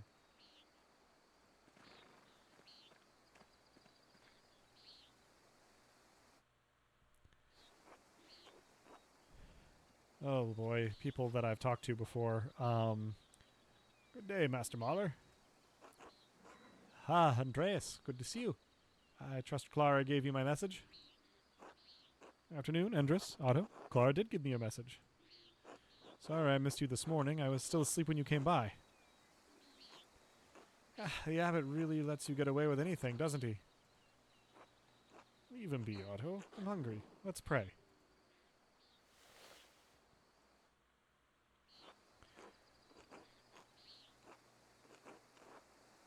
Bless us, O Lord, and these your gifts which we are about to receive from your bounty. Through Christ our Lord, amen. Amen.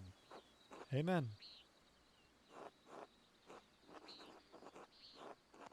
How did the morning treat you? Not too bad, thanks. I hurt my damned hand splitting timber to replace a bad beam in the abbot's house. Select a food item to eat. I can't steal anything from them. We've got cheese, we've got bread, and we've got nuts. Almonds, specifically. Well, let's start with the almonds.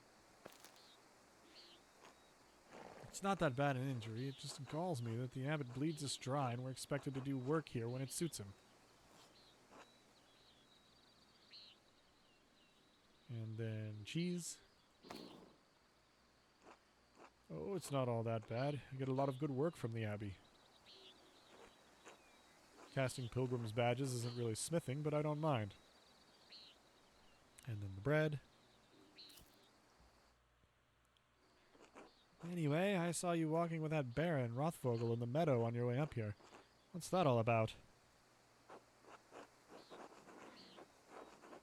Big responses. He's here to check on a commission. I understand he was friendly with Father Matthias. I think he may be here to pressure Brother Piero to finish the manuscript he's working on, or, as far as I can tell, he's come to terrorize the people of Tossing and Kirsal. Yeah, dairy meal indeed. Let's see. Let's mind our gossip, I suppose. He's here to check on a commission. I understand he was friendly with Father Matthias. He was, though Father Matthias had some misgivings about the Baron. Let's, stay on the cautious side. What kind of misgivings? He fools around with young women. He's married, of course. Otto, that's only gossip, and it isn't Christian to spread rumors like that. It's not gossip that he beat up that farmer a few years back, old Rannig. May he rest in peace. Well, I wasn't there, so I don't know. If he did that, yes, it speaks poorly of his character.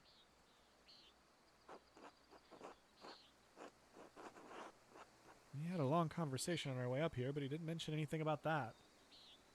I think it does seem like the sort of thing he would do, so I'm not going to say that one. What did you talk about then? I mean, no offense, but what does a nobleman have in common with an artist?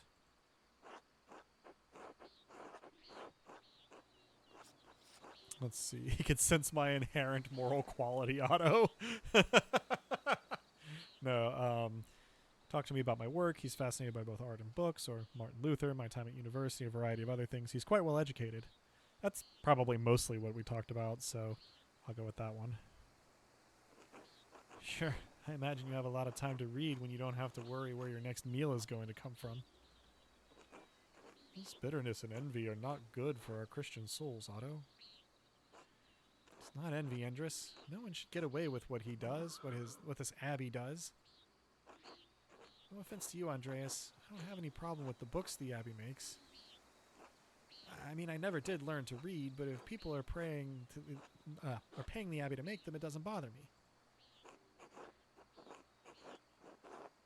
Let's see. So, no, I understand. I see why people resent the abbot's rule. He's a harsh lord. Or, I think you're being unfair. The abbey does tossing a lot of good, more than you realize.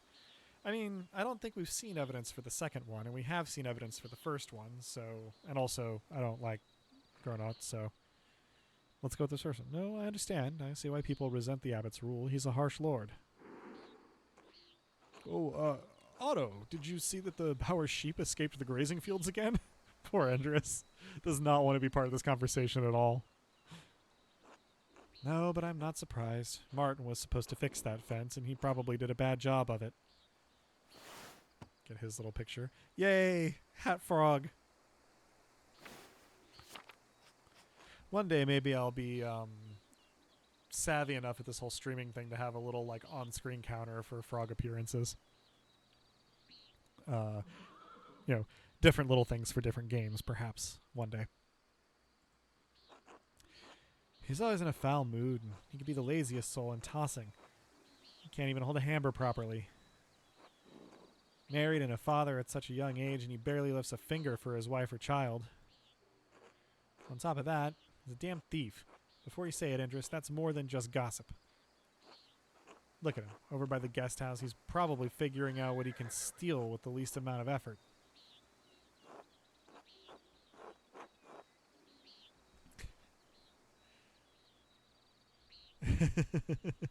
It's just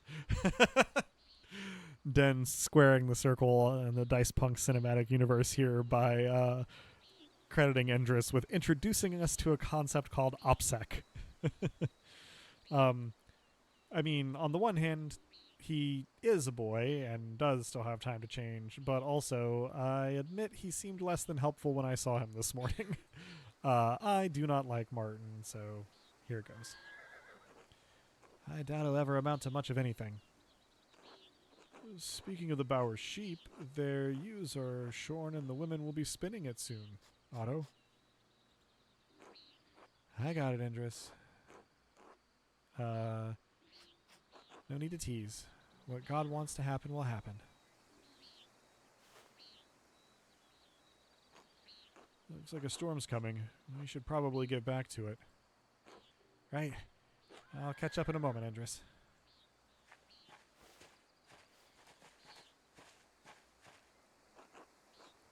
Oh, Andreas, say hello to Ava for me if you get a chance. Of course. I should return to work in the scriptorium. Till later. Nuns. Time to get back to work. Starting to rain. Martin's still standing there. Take this opportunity to look at our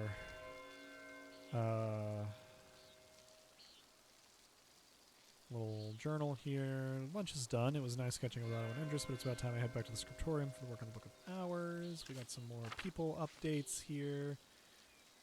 Luminata of Perugia.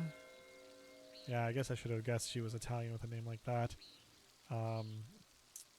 Librarian and future prioress of Kiersau Abbey. Sister Luminata is responsible for the contents of Kiersau's library, and she oversees the work of Sister Jdena, who will one day take her place. Illuminata is known for her great intelligence and expansive education. We've got Lucas of Fugen, Kitchener for the monks of Kirsay Abbey, works with Brother Voislav. Guy of Dijon, a Burgundian scribe. Brother Guy is respected for his swift hand, but generally disliked for his mean spirit and two-faced sycophantic behavior. Father Gernot entrusts Guy with the writing of the abbey's most important documents. Brother Idoc of St. Ives, elder scribe of Kirsay's scriptorium, known for his beautiful handwriting and love of anagrams and fish. I mean, I guess if you get to be known for two things, there are worse things. And then we've got Brother Folkbert of Mittenwald, novice of Kirsay, given odd jobs around the abbey, known for innocence and naivete. And Brother Voislav of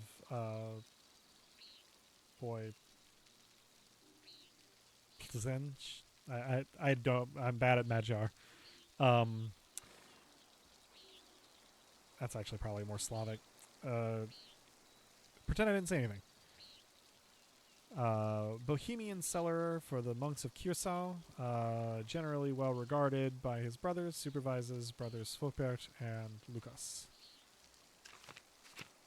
My pronunciation is really putting the lie to my claims to be educated.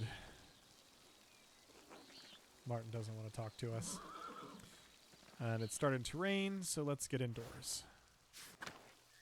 Oh, we got Carl.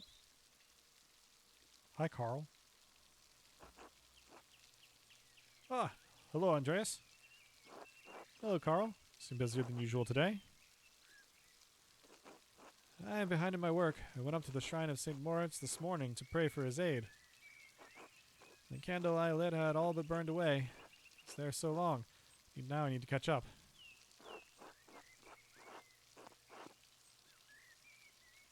Do you go to the shrine very often? I usually go every autumn for a good harvest. Now that Helena's pregnant, I've tried to go pray every week.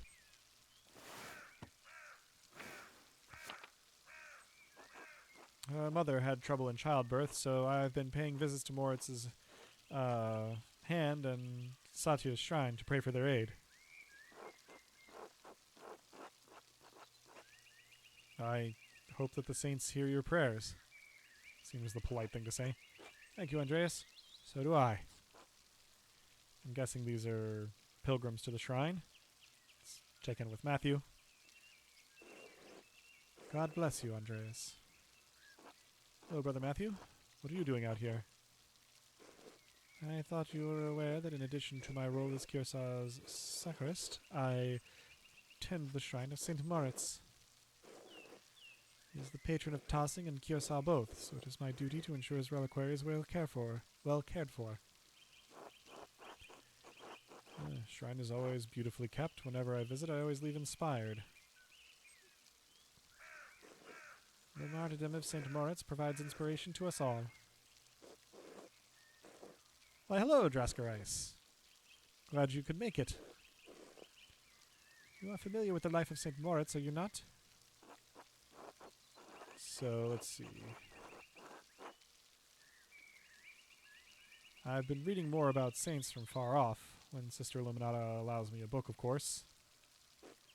I'm surprised you have neglected Tassing's patron, then. He was born in Egypt. I know he had a hand. Yeah, correct, Den. You want to learn something about him while you're here? By all means. St. Moritz is most widely known for his martyrdom at the hand of the Romans.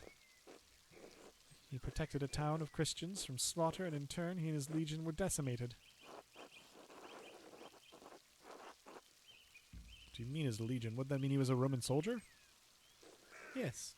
He was a Roman citizen and led a legion made up entirely of Christians into Bavaria, which of course is the powerful duchy in the southeastern Holy Roman Empire, is east of Swabia and north of Tyrol.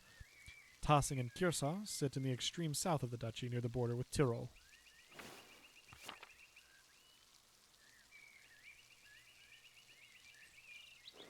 When he refused to kill the Christians, even though they were traitors to Rome, the emperor had his legion massacred.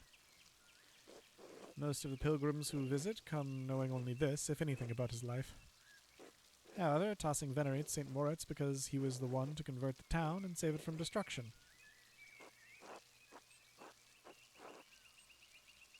Yes, I've been hearing about some of the pagan history in town.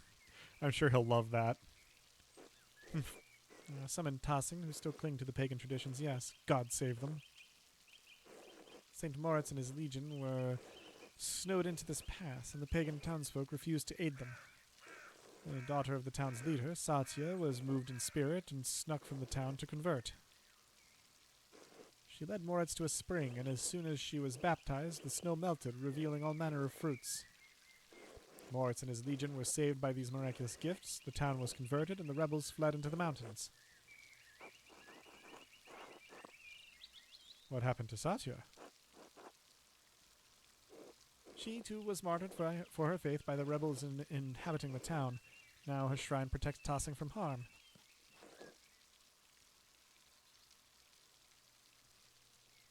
Drask raises a good point. The order of events is a little confused here. My understanding is that he converted the town first, and then after it was converted, refused to destroy it, and therefore was killed. But it is unspecific.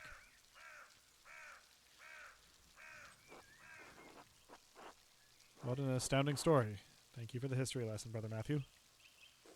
You are welcome, Master Mahler. God bless you. Until later, brother. This might actually also be a good time to see if I can't go ask Father Gernot for my advance. If I can find him.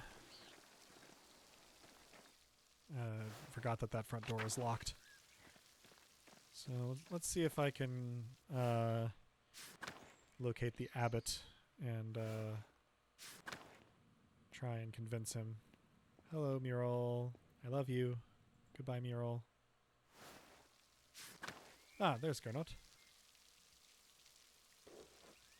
Andreas. God bless you, Father Gernot. I wanted to speak to you on behalf of the Gertners. The Gertners? What about them?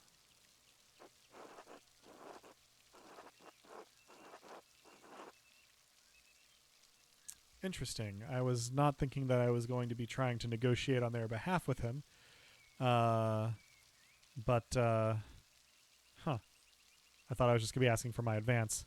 Draskarice, I had passed up the opportunity to talk again with Father Gernot here in the morning because he was already mad at me for not going straight to the scriptorium. But decided I'd try to speak with him about it now, and ended up, with a different angle than I thought I would, be able to choose from. I guess they're struggling to cope with the increase on taxes. I'd like to negotiate a better rate on their behalf. Seems circumspect, at least. You're an artist, Andreas, not a banker. Financial agreements between the Abbey and the Gertners are none of your business.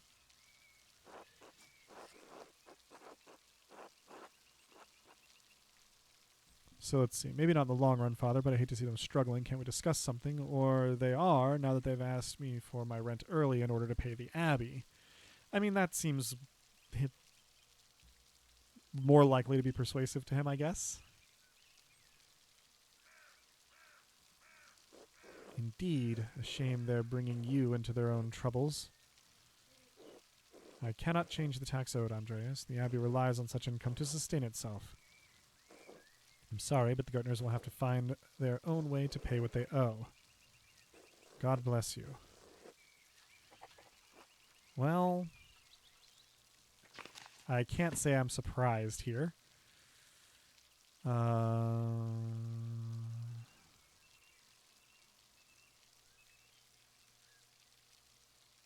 I guess I did a bad job of negotiating.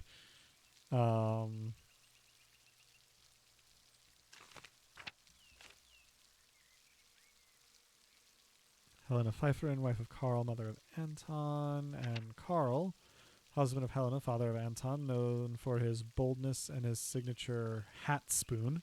There it is.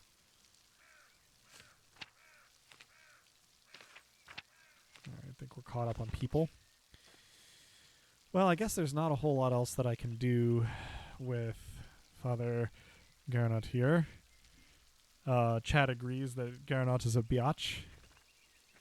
So I guess I'll just go get back to work, because it's probably the best way to get paid, which has been the best way to get the Gertners their money.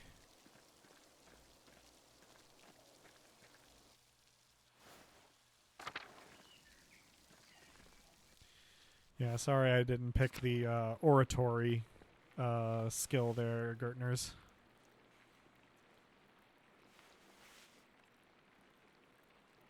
Probably Faring just looking around like a teacher during a test. Brother Adak, this work. I don't know where to start.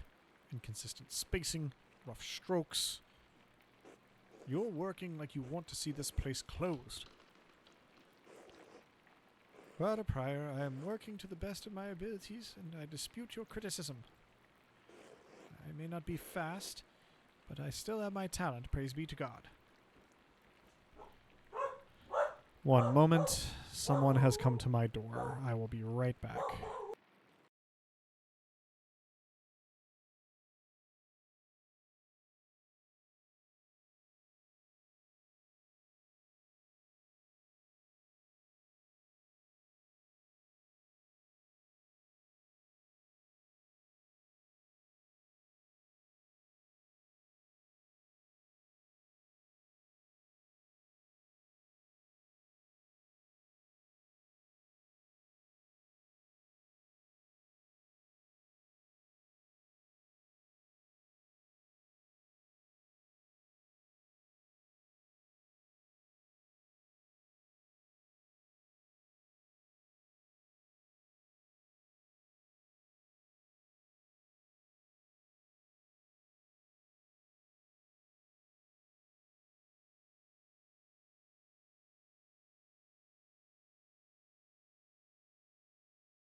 All right, I have returned. Apologies for that.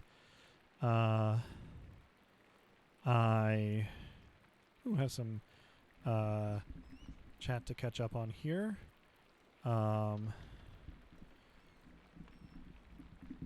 We live in an area that gets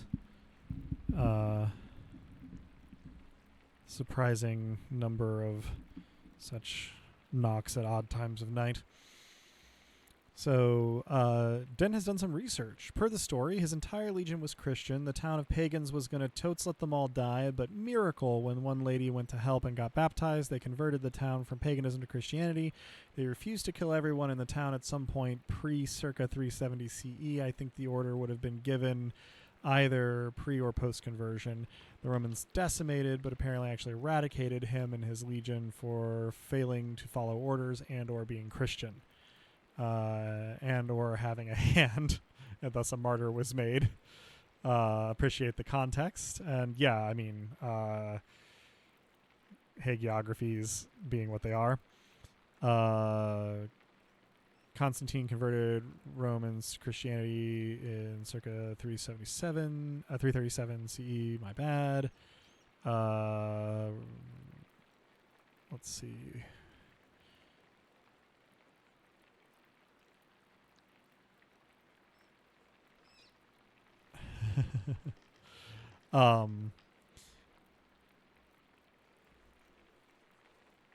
Let's see.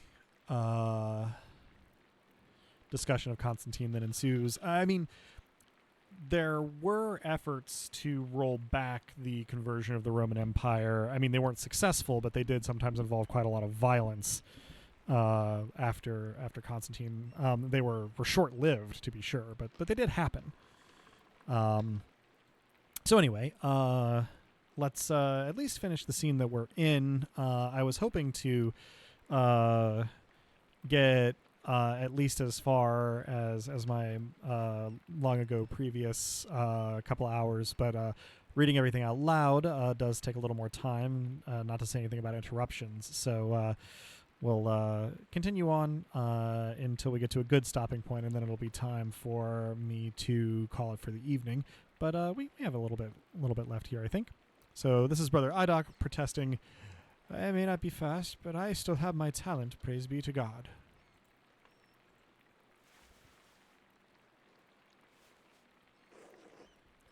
And Brother Guy, why are you still on this page? What's wrong with you? Normally you're so reliable.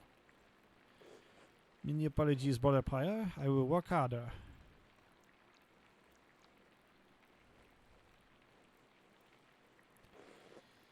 Piero, I can't believe this. Baron Rothvogel has come to check on his progress, and this is all you have?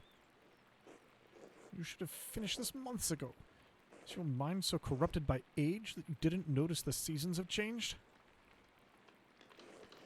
Well, you're not the one who will have to answer for it, so why should you care? Typical.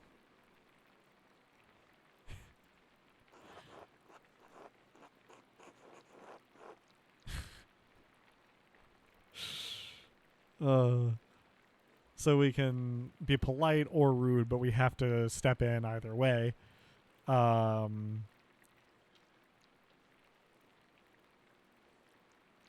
suppose I will attempt to be polite, much though it pains me. Excuse me, Prior Ferenc, but I believe your point is made. Andreas, I will remind you that I am the master of the scriptorium and you are a guest here. I agree, Brother Prior. Brother Piero's work is unacceptably slow.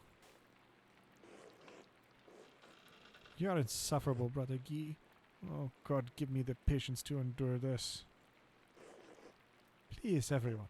This is my work, and I accept responsibility for it. Prior Ferenc is right. And here comes the Baron. And the Abbot.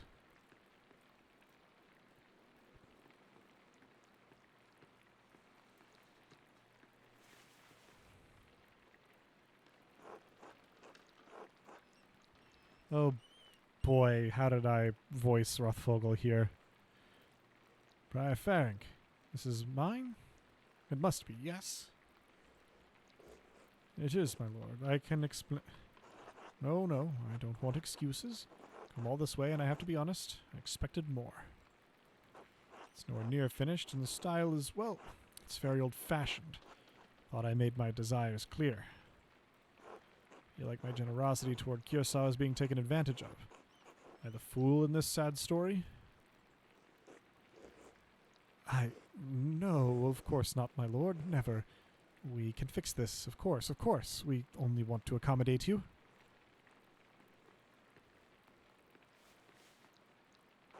Ha, Andreas, good to see you again. How should I respond to this? The abbot already seems annoyed. Or annoyed.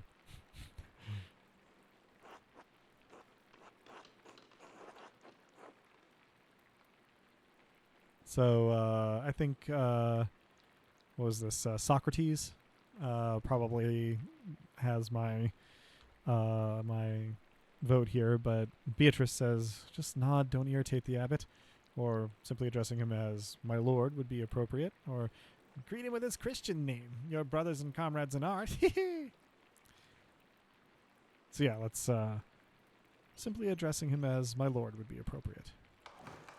Acknowledges him respectfully without being overly familiar. My lord? Father God, why not have Andreas complete the rest of the illustrations? He's clearly capable. Well, my lord, why not have Brother Guy completed if speed is your No, I'm not talking about the script, that's fine, but the art, the illustrations. I want Andreas to do the others.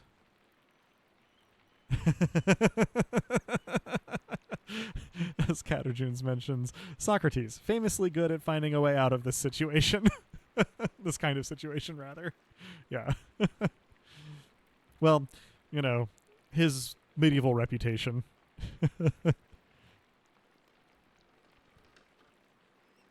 Traskris points out he did find a way out.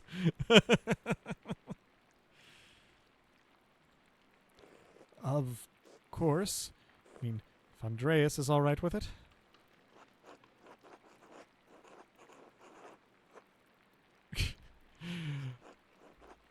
This is maybe the meanest thing that Gernot could have done to us in this situation. It's punting to us to try and keep the abbot, the prior, and the baron happy. Goodness.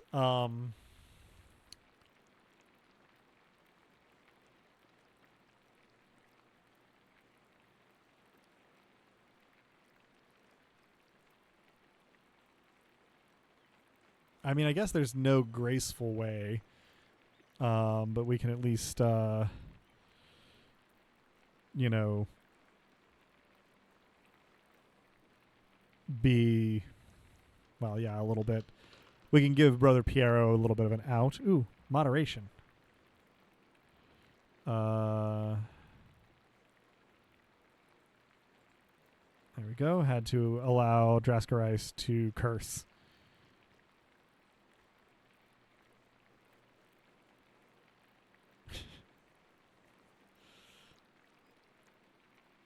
Fascinating. Yeah, Den. But Abbott, I was working on my fanfic. Alright, so yeah, if it takes the pressure off Brother Piero, I'd be delighted to complete the work. There we have it. Hope this allays your concerns, my lord. Excellent. By the way, Father Abbot, am I still welcome at your table for supper? Naturally, my lord. Wonderful. I'd like Andreas to join us. God.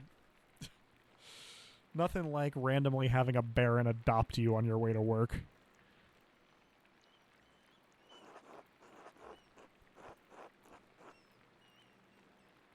I feel like I can stand up for myself in this regard. My lord, I've already made supper plans with the Drucker family in town.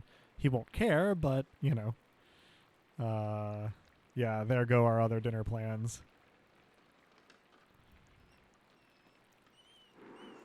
Nonsense. If you can eat with them any day, I'm only here for the evening. Well, Father?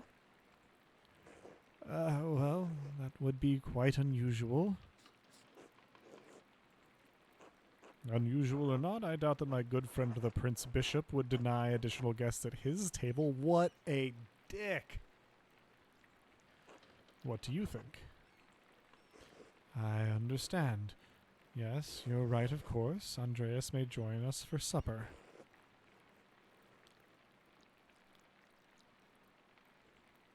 I look forward to it.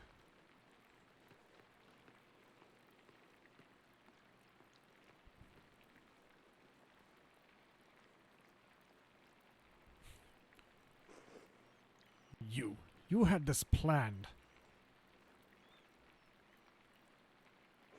You must have put your hook in the Baron this morning when you ambushed him in town.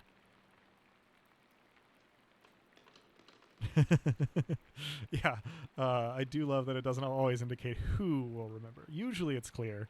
Usually. Well said, Caterjunes. Oh, go to hell, Ferenc. Or, why are you mad at me? I'm trying to help. Or, that's beyond ridiculous. Listen to yourself.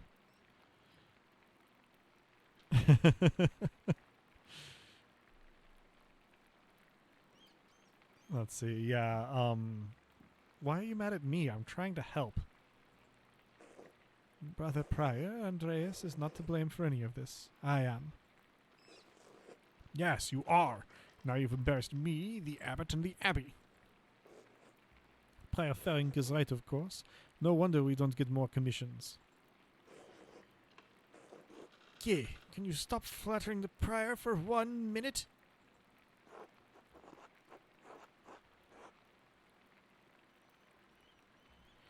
So we can call out Ferenc here. If anyone is the embarrassment here, it's you, Ferenc. Or you're so insincere and so obvious about it, Guy.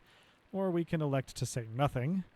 I feel like trying not to insult the people that I have to work alongside is good policy. Even though Ferenc is a raging asshole, he has authority, and Guy is a brown noser, but also not the problem here. Yeah, we'll say nothing. Brothers. Their Discord server is just all drama. If you please, Sister Jdenna and I would prefer it if you could keep the noise down. Traskerice, you are correct. The brown is well beyond the nose by this point. Well said. Good turn of phrase. It sounds like Samson slaying the Philistines in here. Of course. Get back to work, everyone.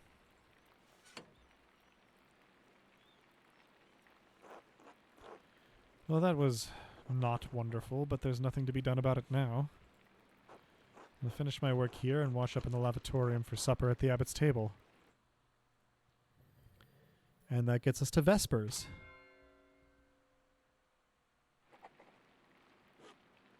The sisters are going to be moving some stuff through the crypts if they don't start behaving in there.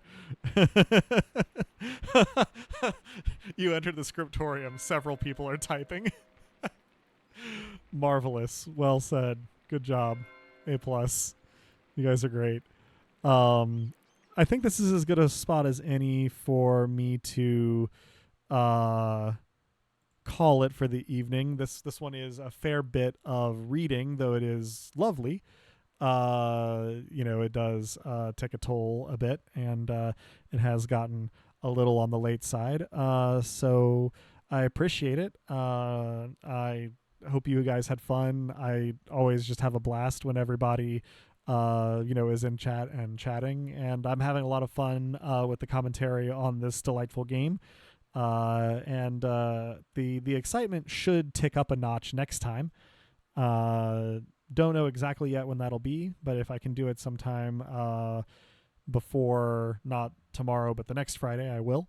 Tomorrow, of course, have evening plans, which is why the stream today. So I'll play everybody out on one more Bardcore song, and then cut the feed. Until next time, thanks very much.